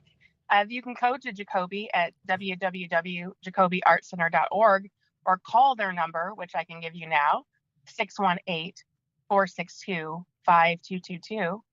And it's, like I said, located at 627 East Broadway, Alton, Illinois, 62002. And tonight will be the special artist talk, so they will be open from 6 to 8. And then tomorrow for the show itself, for the student show, it looks like it's going to be open Saturday, May 6th from 1 to 3. That's incredible. And what time are you speaking again tonight? 6 to 8. I'm going to be speaking at 6. Okay, So. at 6. That's what I wanted to make sure because I really, Jen, thank you so much for filling us in on this. I think this is remarkable, and I will be down at some point to check out the exhibit because this is, something that I think the art will speak volumes of the industry and all the things that you guys have to do on a day in and a day out basis. it's beautiful work, and I'm excited to see the show, and I hope people can find time to come down and check it out. Awesome. And like I said, Jen, really appreciate your time, and I will definitely be there at some point throughout the before the 26th to see this. And thank you so much for calling in. Thank you so much. You have a good day. Awesome. You too. At 10:19, we'll take a quick break on this Cinco de Mayo Friday in the heart of the Riverbend. Coming up next, Linda Peterson, food for thought after this.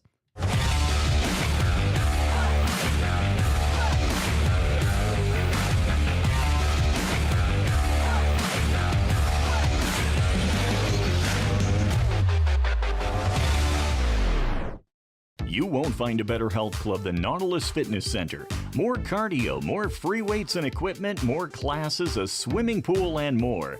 If you're serious about your health and want to make a change, then stop thinking about it and visit Nautilus Fitness Center on Industrial Drive in Alton. Don't fall for the hype you get from the other health clubs. Nautilus is the Riverbend's premier health club.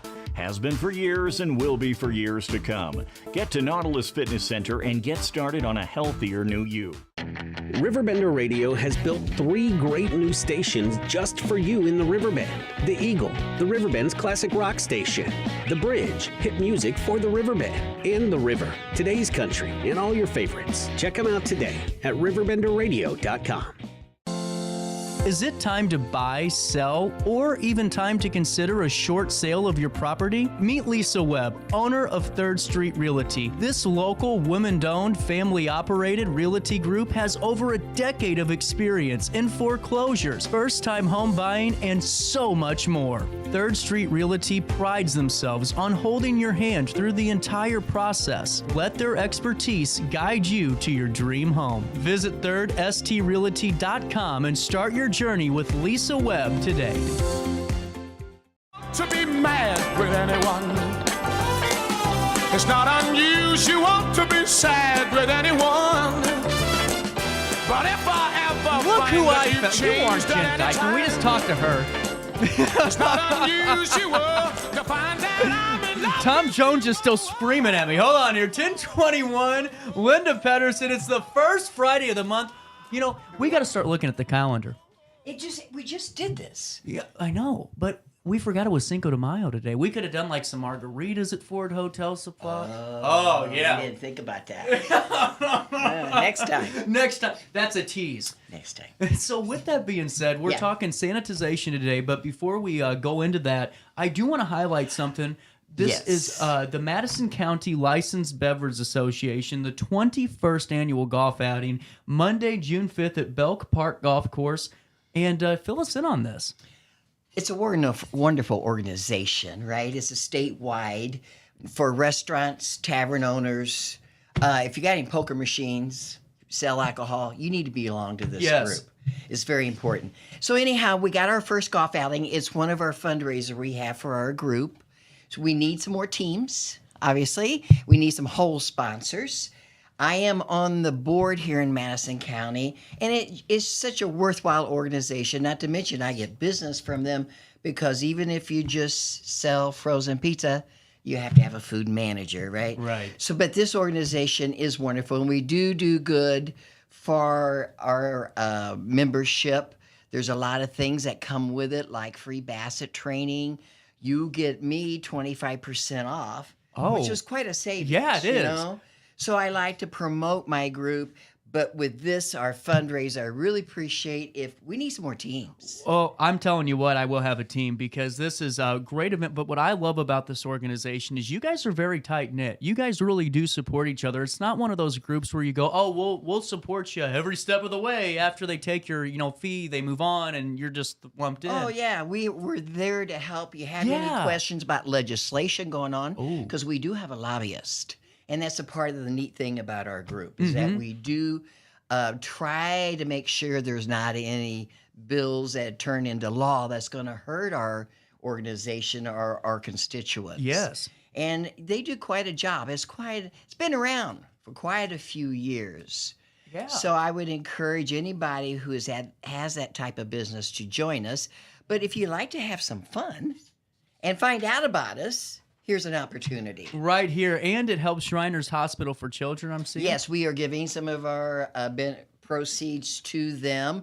In fact, the gentleman that's cooking the pork steaks, Mark Hickman. Oh, Hello he's there, good Mark. at those. I heard a lot about his cooking. Yeah, he took my class at Johnson's Corner, and he has a truck, does barbecuing. So he'll be barbecuing our pork steaks that day.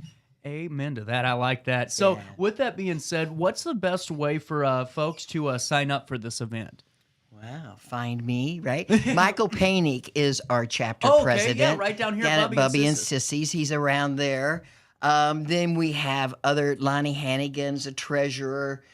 There's other people, but definitely get with me, Safe Food Specialist, and I'll get you an application. Absolutely. Okay. I like this. We're going to talk about this more. Yes. We'll have to get Michael on or somebody, and we'll do a whole segment on this. Yes, we were. That would be awesome. Let's do that next week. I like it. There you go. Impromptu. Thanks. We'll take care of you. And with that being said, Linda, we have a great segment, and I mean a really good one. Take us through sanitization. So we were very fortunate to have Ford Hotel Supply again, right? Mm-hmm. And Chef Michael Lapage. Thank you, sir. But it's so important sanitizing, whether it's in your restaurant, your business, or at home.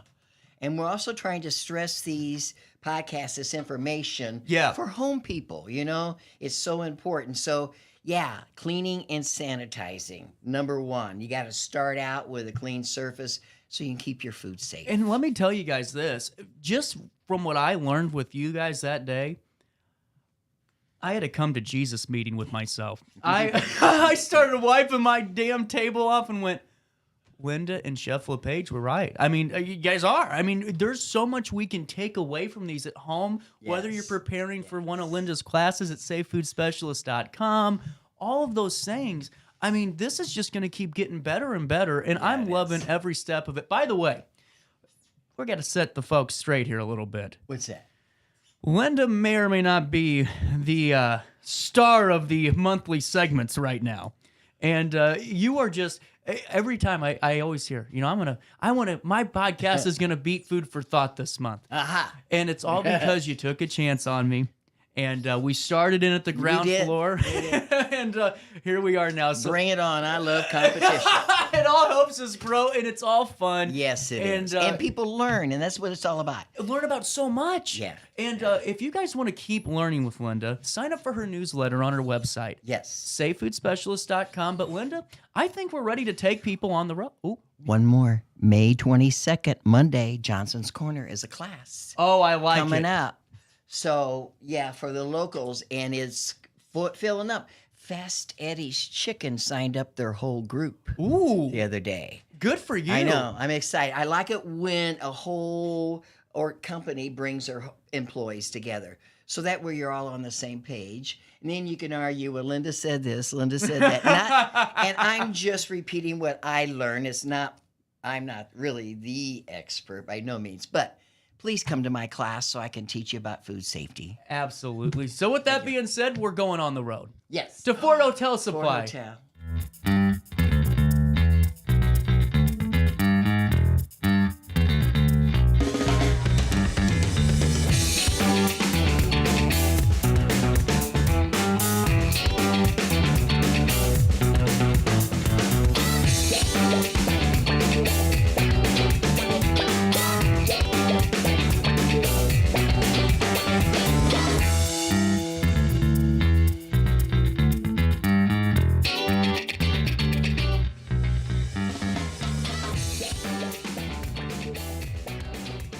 Welcome to Ford Hotel Supply as we do our fifth segment. I'm not sure. Too many to count. When you're having fun. That good answer. I'm ready for Family Feud. I've been saying good answer all week on the show. Good answer. Good answer. So here we're today, and we're going to talk about sanitization and all the different products that you use for sanitization. I have a quick question, not to cut you off, Mike, sure. But how many times in your class do you have somebody that kind of tells you their process for cleaning, for sanitizing, and it's kind of completely wrong? Does that happen quite a bit? Well, sure. They don't want to take the final step, or they want to rinse the sanitizer off, and we'll talk all about that. Yeah. The proper way to sanitize, right? So there is, because there's a wrong way, right way, and dwell time or contact time is so important. So, Mr. Chef Michael Lapage. Here we are. Yeah, so sanitizing, extremely, extremely important process in a kitchen or any type of food service establishment, not just for back of the house, but also front of the house, sanitizing your tables and, even sanitizing chairs and things like that. So throughout the entire kitchen, restaurant, business, or, cafeteria, healthcare facility, anything that serves food, sanitizing has to become one of the most important parts of your daily routine and what you're doing. It's a part of doing business. Exactly. Right? It's a part of doing business, and it should be a part that you pay attention to. Because like we said earlier, if you're not doing it right, one, you're just wasting money and time on chemicals because you're not doing it right. And two, you're putting people's health at risk by not properly sanitizing utensils, tables, things like that. So very, very important process, and there's tons of different sanitizers and ways to do it. And we're going to just scratch the surface, I guess, the 10,000 foot view of how to sanitize properly. One of the biggest questions I get during COVID was such a big deal about sanitizing. Yeah, absolutely. And I brought up, restaurants and places have always done this. Mm-hmm. This is nothing new for them. And the only difference is maybe you start doing it more often. Yeah. But I've also noticed since COVID, and most of this has calmed down, that we are still keeping things the level up. Yeah. On doing our cleaning and sanitizing. Which is great. Oh, that's nothing but good for the industry. It is. Really is. If COVID brought a lot of bad things to our industry, but there are some good things, that we could take from that 2.5, 3 years of unknowing and take some of those good points and really express them now in the future and continue doing them. Yeah, and right off the bat, guys, for the people that first started watching Food for Thought right here with Linda Peterson, one of our first segments was dishwashing, but we're taking it a step further this time because dishwashing is just one piece of that very large puzzle, I'm sure, right? Yeah, absolutely. So with that being said, we got some buckets in here. No, we aren't pulling out money for you, but we can teach you a lot of really cool stuff. So what do we have right off the bat? Yeah, so you'll probably notice right away a red and a green bucket. These are pretty synonymous, with sanitizing and soap. So sanitizer will go in the red bucket, soapy water will go into green bucket. There are different color buckets out there for different things, but you're going to see these everywhere and on tests. If you're taking ServSafe tests or any type of food safety class, red and green will be your buckets of choice. Whether in the kitchen or behind the bar. Absolutely. No spray bottles around food contact surfaces. Yes, and there's many reasons for that. And in some of my kitchens that I took over, people were like, we use sanitizer in a spray bucket and we wrap the towel around it. And they're like, it's easier, you don't have to worry about knocking a bucket over. I'm like, yeah, but that defeats the purpose. If you're spraying on a table near food, you're spraying food with sanitizer. If the towel's just wrapped around it, that towel falls on the floor. Well, now that towel's dirty, and then you're using it to sanitize a surface. So there's different practices to do, whereas like a spray bottle might seem easier or more convenient when it's really not. It's actually you're doing twice the work. This is the way to go. This is the way. It's as simple as can be. If it ain't broke, don't fix it. A good answer. Yeah. So what you'll do is you'll put soap and water in one with either a scrubby pad or a towel of some sort. And then in the sanitizer bucket, you're going to want to put whatever type of sanitizer you're using, and we'll go over different types in a little bit. Fill it with water, type of sanitizer, and then a towel designated for sanitizer in the bucket. And that towel stays in that bucket until you change the sanitizer. Very important. Right. I went to an inspection in Jersey County. And what we saw in the kitchen was this.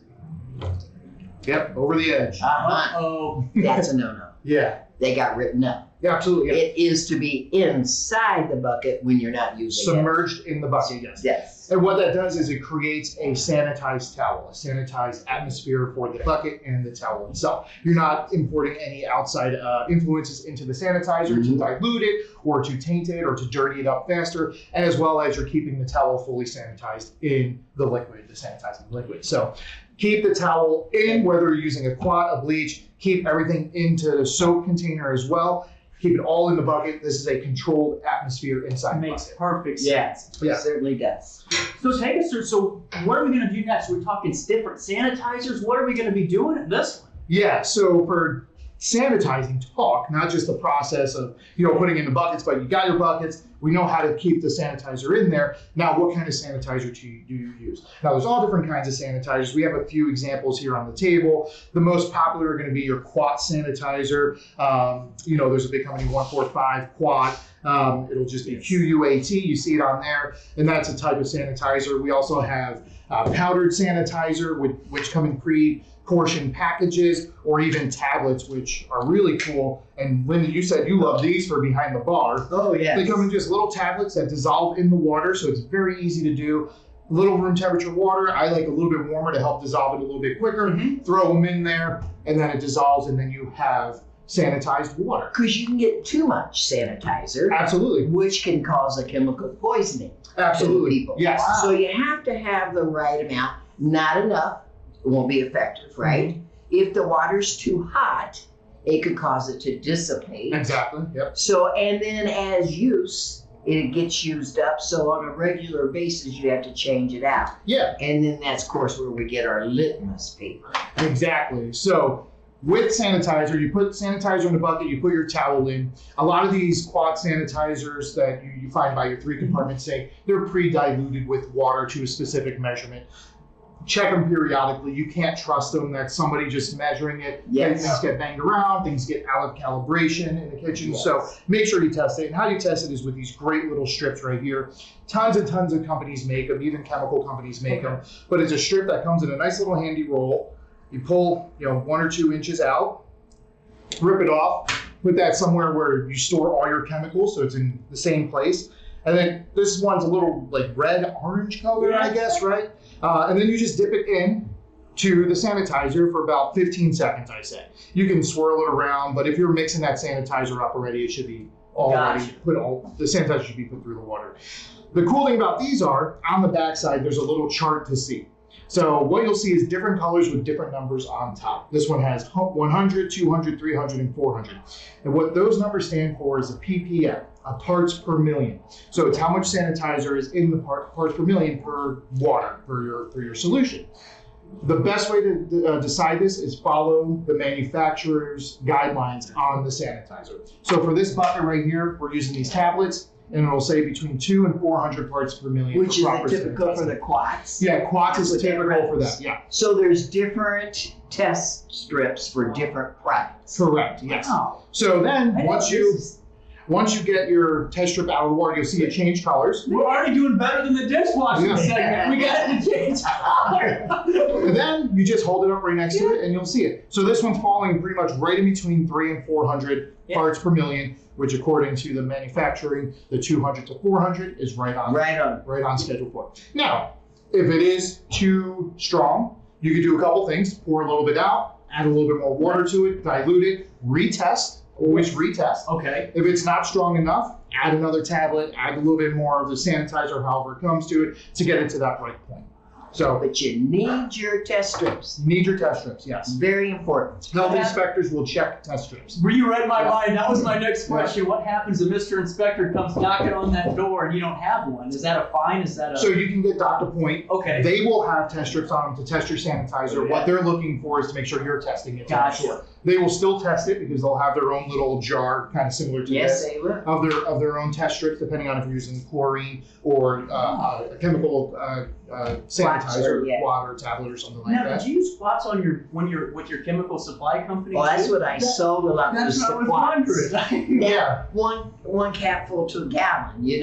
It's relatively inexpensive. Mm-hmm. It's easy to use. Yeah. The tablets behind the bar was wonderful for the bartenders. Absolutely. Yeah, and then there's that dreaded bleach. Yeah, so my least favorite. Mine too. My favorite smelling, my least favorite to use. Yeah, when you walk in some place, you smell bleach, you go, oh, this is Yeah, bleach. it reminds me of a hotel. Like on vacation as a kid, you smell the bleach from the pool. Like, I'm on vacation, I don't have to school the next day. When it comes to sanitizing, though, that's probably at work you're not using it. So same setup as with our Quats or our other types of chemical sanitizers. Red bucket, water, dilution. Now for this bleach right here, which is a normal bleach. It's 1 ounce per 2 gallons of water to get a ppm of around 200. So this is just under a gallon of water, so we did just less than an ounce, like 3/4 of an ounce, or about half an ounce. And a different test kit. Different test kit. Than this. Same setup though, still has the colors to check. Now it says 10 ppm, 50, 100, and 200. So we're looking for around 200 parts per million for this. Now these don't come in a roll, these come in just individual strips that you can see. Yeah. Usually 100 per container, but these are chlorine specific test strips. Okay. Chlorine specific. Yes. Same process, dip it in there for about 10-15 seconds. You can spin it around if you want. And then we'll take this and we'll check it. So we're looking for 200 parts per million for this. Oh, I'd say so. Yep. You guys, I don't know if you can, this is matching almost identically. Yep, so we're right there. I'm gonna hold it up. Whether you can see it or not, just so we have proof. some visual elements now. So we have our 200 parts per million for bleach or chlorine sanitizer. Now, the reason why I don't like bleach is if you're going to use this in the front of the house, your dining room is going to smell like bleach. That can be off-putting when you're ready to eat food. Bleach can also leave films on material and things like that. Also, I feel people will measure this style of sanitizer more so than bleach, because bleach is a household product. They'll just be like, oh, let's do it. Or they'll do the cap full and be like, that's enough, and not worry about testing it out. So your probably most inexpensive solution. That's why a lot of people use that, because it is inexpensive. Also, I feel it's the most dangerous as well if you overuse it. And then I end up with spots all over my clothes. Exactly. I don't like that at all, so I don't like bleach. We picked a bad day to wear black aprons. Now, one of the biggest mistakes with all of this is that people don't have enough contact time. Correct, yes. Where you put it in, and for quaternaries, it's 30 seconds. 30 seconds of contact time, correct. Right? Along with the tablets, these are all 30 seconds. This guy is only 7 seconds. Correct. So that makes it quicker. You would think, 30 seconds, no big deal. You'd be surprised. Yeah. That's a long time. It is. People are in a hurry, right? Yeah, you'll see in the 3 compartments saying they wash, they rinse, and they just kind of do the swoop through, and then they don't let it air it dry. sit there. You have to let it sit there for the full effect of the sanitizer to take place, whether it's the chlorine or the quat sanitizer, we'll say in this case. So 30 seconds for quat, 7 seconds for bleach. Again, one of the reasons why I don't like bleach, it's much stronger, harsher chemical, hence there's less time for it to sit in a contact phase of the washing. So 30 seconds. It is a long time, but when you're in the middle of doing stuff, you just throw them in that third compartment, let them sit, and take them out. And I think the other big thing that people make a mistake on is not letting them air dry. You have to let them air dry after sanitizing. Because think about it this way, you just work so hard to put great food on a plate, wash it properly, sanitize it properly, and then you're going to take a dirty towel and dry it off. Yes. You just ruined everything. Yep, start over. Yep, go back to square one, step 1. So you have to let them air dry. So one of the things I used to do in my kitchens at 3 compartment sinks, I would leave a peg glass wrap that you would put through a dish machine there. Instead of stacking, drying them and let them air dry, just take the dishes out, whatever, put them in a peg so they're vertical. They dry off a little bit more evenly. They're not harboring water or sanitizer. And you get your air drying much, much quicker, maybe a minute, 2 minutes of air drying. It's not that long before you can stack them up. So it's very important to let them contact for 30 seconds or 7 seconds, and no matter which sanitizer you're using, make sure you get plenty of air time to dry it, which again isn't very long, but they do have to air dry. Wow. Now, there's one here, we're talking about chemicals. Yes. There's another way to sanitize. Absolutely, yeah. Hot what? Hot water sanitizer. Really? Yes. So where you see that the most is in dishwashers. They'll use a hot water cycle instead of a chemical cycle, and what they'll actually have is a hot water booster heater, kind of similar to your house, except this one's jacked up to do very hot, very quickly. Sitting underneath, it's like a little box sitting underneath your dish machine. And what that does is during the rinse cycle of your wash cycle in your machine, that last 15, 20, 30 seconds is going to be your hottest water of 100 degrees, 180 degrees or hotter. Has to be over 180 degrees to fully sanitize. So with the time and the temperature being right in your dish machine, you really don't need chemicals to sanitize.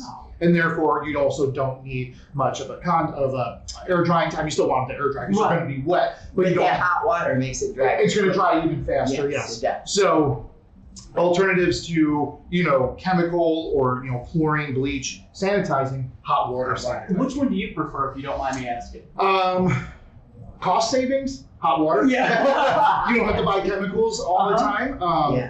I think the issue with hot temperatures, you're relying a lot on that dial right there to be accurate. If that's not accurate, then you're not fully sanitizing. And when the health inspector comes, like we've talked about on our thermometer podcast, they're going to run a thermometer through to make sure you're sanitizing. If it doesn't hit that temperature, you need to either get service done on your machine to make sure that it's going to sanitize or get to the heat or your water heater, or they'll just say you need to get a chemical in there to start sanitizing because you still need to sanitize.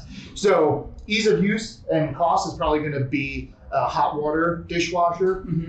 Consistency though will probably be chemical. So makes sense. Yeah, it's kind of pick your poison, whichever one you want to use, but just make sure you're using them properly and they're working for you. Yes, so absolutely. Calibration on these, if it's not right, is much easier than calibrating on that, and a lot less expensive, I'm sure. Absolutely, yes. Most times you can do it in house. Just twist the knob, open up the cage. Right. It's probably a little screw you open up or close up to allow more sanitizer in. With this, you'll need a tech to come out and really help. Yes, and it might actually bring your business to a standstill if you absolutely, right? Yeah. I'm picking up what you guys are putting down finally. I'm ready to go.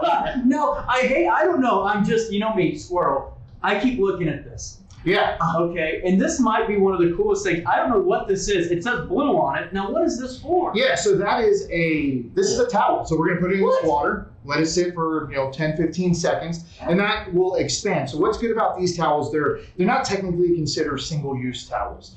You can use them multiple times. You can actually wash them, air dry them out. But what's great about these towels is that you can use them in sanitizer buckets, similar to the tablet. You throw a tablet in, fill it with water, you throw one of these tablet towels in, and then that towel is specifically used for that. When you're done with it, you throw it away and you throw another towel in there. Wow. So this has all the sanitizer in. No, this is just a towel. This is just a towel. So that little puck is now this.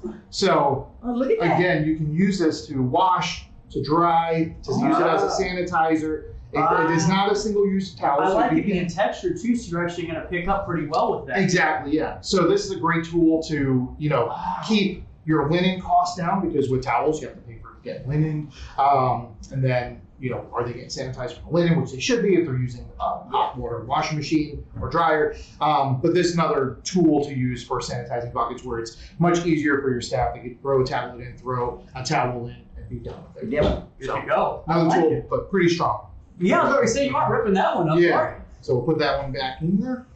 So lots of different tools with sanitizing, and your 3-compartment sink. You have your wash, your rinse, your sanitizer, hot water washing in the 3-compartment sink. Your sanitizer will be at 170 degrees. 171 degrees. So that's very hard to maintain in a 3-compartment sink. Very hard. Not much tap water. This would be much easier. Yeah, not a lot of tap water is coming out that hot. Yeah. So usually tap water is between 120 and 130 degrees at the highest end.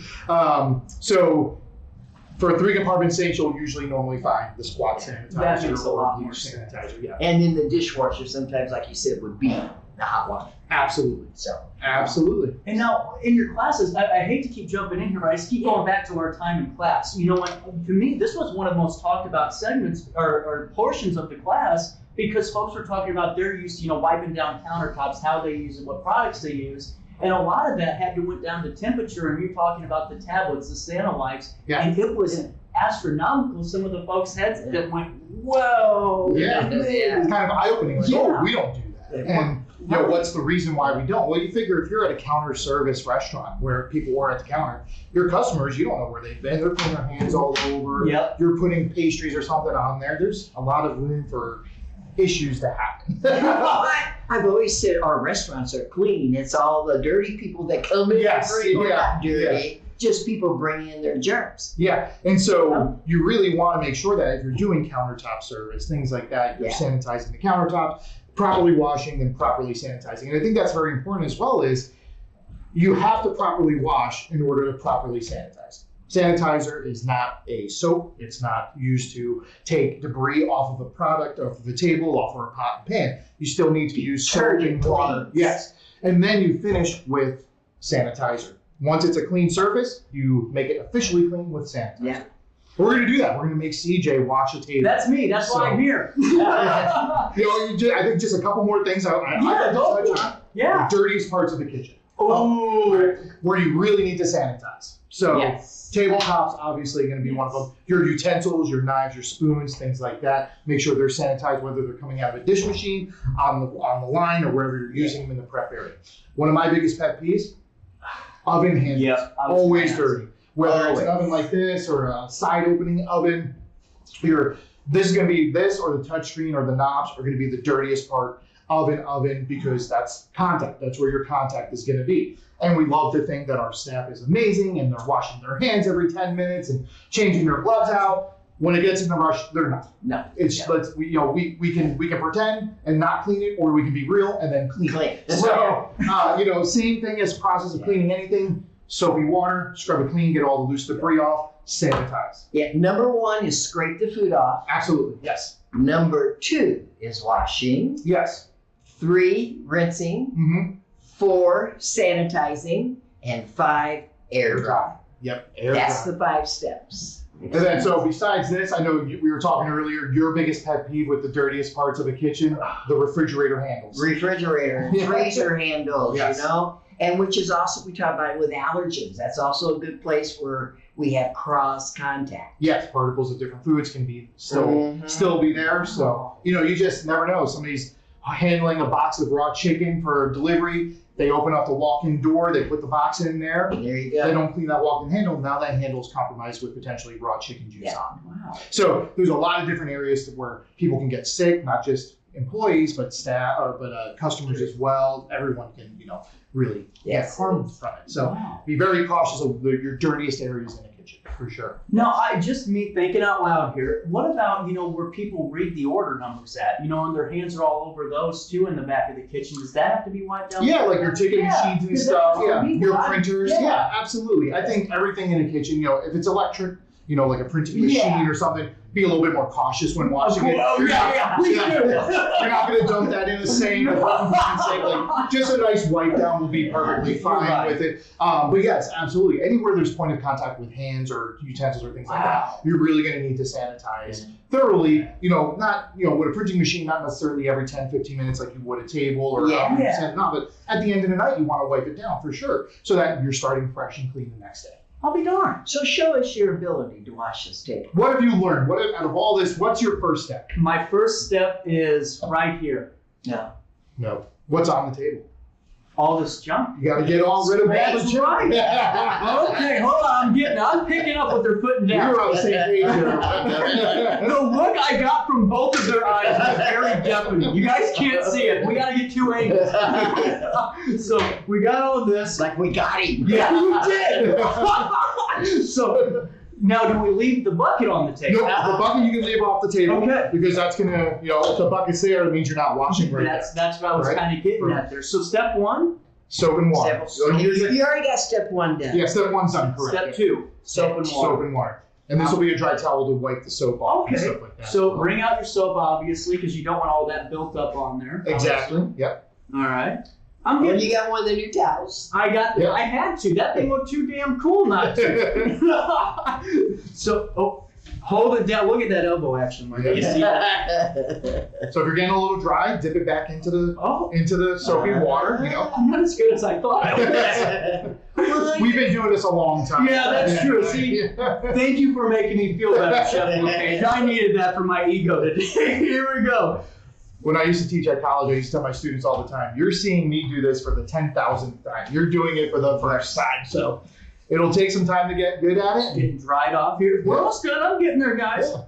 I'm helping you at home, right? Yeah. Because people like me have never washed a countertop before, and they're using their own kitchens, but they aren't cleaning them properly. Correct. Too. Yeah. So make sure. This is just not at exactly the restaurant. Yeah. This is at home.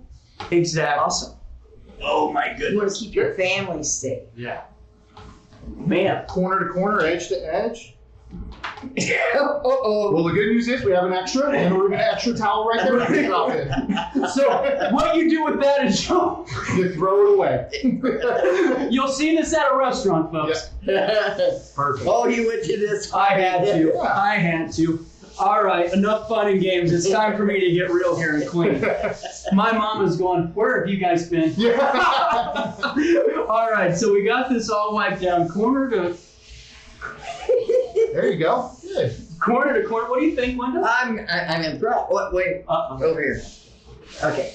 All right, now you'll just wipe the rest. You normally would rinse and get more okay. but I worked in restaurants where we used to use squeegees to squeegee it off onto the floor, squeegees. and then we mop and stuff afterwards. I never even thought of that. Yeah, especially for things like hoods where you're not wanting to spray up there. You scrub it and then you squeegee it down, get all the grease off of it. I love to learn something. This is so. By the way, did you see I drew a crowd with my dishwash? So we got to get all this great stuff off because we're cleaning here. Yeah. Yeah. Wow. Lots come off that table. Yeah, I can't even, but I would have never thought of it just looking at it that there was even anything on this. Yep. Does this happen a lot when you guys look at something and you're like, it doesn't look too bad, and then you... Yes. Yeah. The best thing, or the most disheartening thing I guess I've seen is when you walk into a kitchen first thing in the morning and you're like, oh, it was clean last night. It's going to be automatically clean tonight. Like things aren't in the air and grease is still in the air that falls on the table. So when you first walk into a restaurant or any food service facility, clean all your surfaces. I never even thought about it being in the air and coming down after. Yep. Wow. Dust, you have air vents everywhere. There's going to be dust in those air vents. So we used to even, if we preset glasses on the table, we would flip them upside down so debris didn't go inside the glass. But normally we didn't even preset glasses, so we didn't have to rewash them. So I washed it. Now it's time to sanitize. Now it's time to sanitize. So this is going to be the quat sanitizer. So you're going to wring that out. You don't want to put too much on there. Don't make it completely bone dry, but you want some liquid in there as well. And now you're going to wipe the entire table down. I worked at Hit and Run, Linda, and this is what I had to do. Just with the bleach. I never had any of the step 2 or 3. And I've noticed you got to kind of wipe down pretty good to have a nice firm grip or, kind of pressure on there to make sure you're clean. Yeah, absolutely. Put some elbow grease in there. Anyone got WD-40 at home? Right. You didn't warm up the elbow before this podcast. Well, I just got Tommy John last month. Oh, really? No. We're working it out real good now. What do you guys think right here? I think that's good pretty job. Good job. And then what's the last step? Oh, wait a minute. Air dry. Air dry. Oh, high five! Oh, yeah. Give me a high five. I'm ready to pass. This is so great, but honestly, even for, like you just said, at home, this is stuff we can take care of because we have just had family in for Easter, Memorial Day, all these picnics. Yeah, absolutely. That's where my mind's going. You guys can do this at home, even if you aren't in the restaurant industry. Yeah. That you should. Yeah, and the red is industry standard. Mm-hmm. Oh, wait, I didn't finish. Yep, back in the bucket, right? And then at home, just get a bucket of tablets or a little jar of tablets. Yeah. Put it in a little, bucket you can get from any dollar store, like a Sandcastle bucket or something. Just make sure you have it underneath your sink so that when you are doing stuff at home, you can properly sanitize for your guests when they come. Wow. Well, Chef Michael Lapage, Linda, what's your biggest takeaways with sanitization, this whole process? What are the steps? What are crucial? And what did we learn today? She looked at me. I knew she was going to. I said it today. I'm like, I'm going to ask Linda what we learned and see what she said. I was hoping you could tell us because you're the one. Well, to me, I've learned so much because I've skipped 3 steps my entire life. I would have never thought because even, like I was telling you guys with my little, hit and run story, I just picked up the bleach towel, threw it, wiped it, and then left it. Yeah, see you later. Uh-oh. Yeah. Well, so, this is really important. The big takeaways are we can do this at our home. Yes. And it's to keep all of us safe, not just, patrons, our co-workers, our, restaurant managers, all of that. And goodness, there's so much to learn. Yeah, and it's, for me, it's about the process. Yeah. Don't fight the process. If you train the process to your employees properly, it's going to be second nature to them. It's not additional work. It's not a lot of hard work. But doing it right just means all the difference. Second nature. Yeah, doing it right minimizes the risk tremendously. Doing it wrong increases it tremendously. So for an extra 10, 30 seconds to do it the right way, to make sure there's no risk, to prevent as much risk as possible, is to me worth it. My thought is the contact time is not enough. Number one mistake. Yeah. Because if you don't put it in the solution long enough, it won't do its job. Yep. So rushing is not our friend in this process at all. And if you think about it, 30 seconds sounds like a long time, especially in a kitchen. It sounds like a long time, but you're putting dishes or whatever utensils into a 3-compartment sink for 30 seconds. It'll take you 30 seconds to wash everything else. Yeah. By the time that's rinsing off in the middle sink, that's ready to go out. So if you build a part of your process, it's not additional time. You're just using your time a little bit more efficiently to do it properly. Absolutely. Well, Chef Michael Lapage, thank you for my helping pleasure, us out. as always. What's the best way to get a hold of you if our restaurant owners out there want to look at some really nice equipment? Absolutely. So Instagram's the best way. It's Chef Michael _CMA or at CMA Food Service. That's my company and my personal company Instagram handle. You'll see a bunch of fun stuff on there. And Linda, what do you have coming up down the pipeline for classes? How do we sign up for that newsletter? Oh boy. I'm going to be at Johnson's Corner May 22nd. My favorite place. Yeah. I am going to Rock Falls this coming Monday, but it's for a private class with D.D. Holmes. Ooh. So I'll be going up and doing a private instruction with them. And then I'm taking that class the 1st of May that we've been talking about. Ooh, that's actually exciting. That's a tease for what's to come on that. Yes. And then the 1st of June, I'm at Roma's Pizza, Bethalto. That's also a good place. Roma's Pizza, Effingham Holiday Inn. There's another one. There's 2 more in there. So I've got things going on. So if you want to book a class with me, call me up and let's do it. And sign up for Linda's newsletter at safefoodspecialist.com. Linda, give me that second time. What was that website again? Safefoodspecialist.com. We have a good time keeping our food safe, and we enjoy you guys hanging out with us on the first Friday of many months, or first Friday of every month. Yes. Oh, it's getting late. For many months to come. So on that note, guys, have a great rest of your Friday, but most importantly, just try your best to stay out of jail.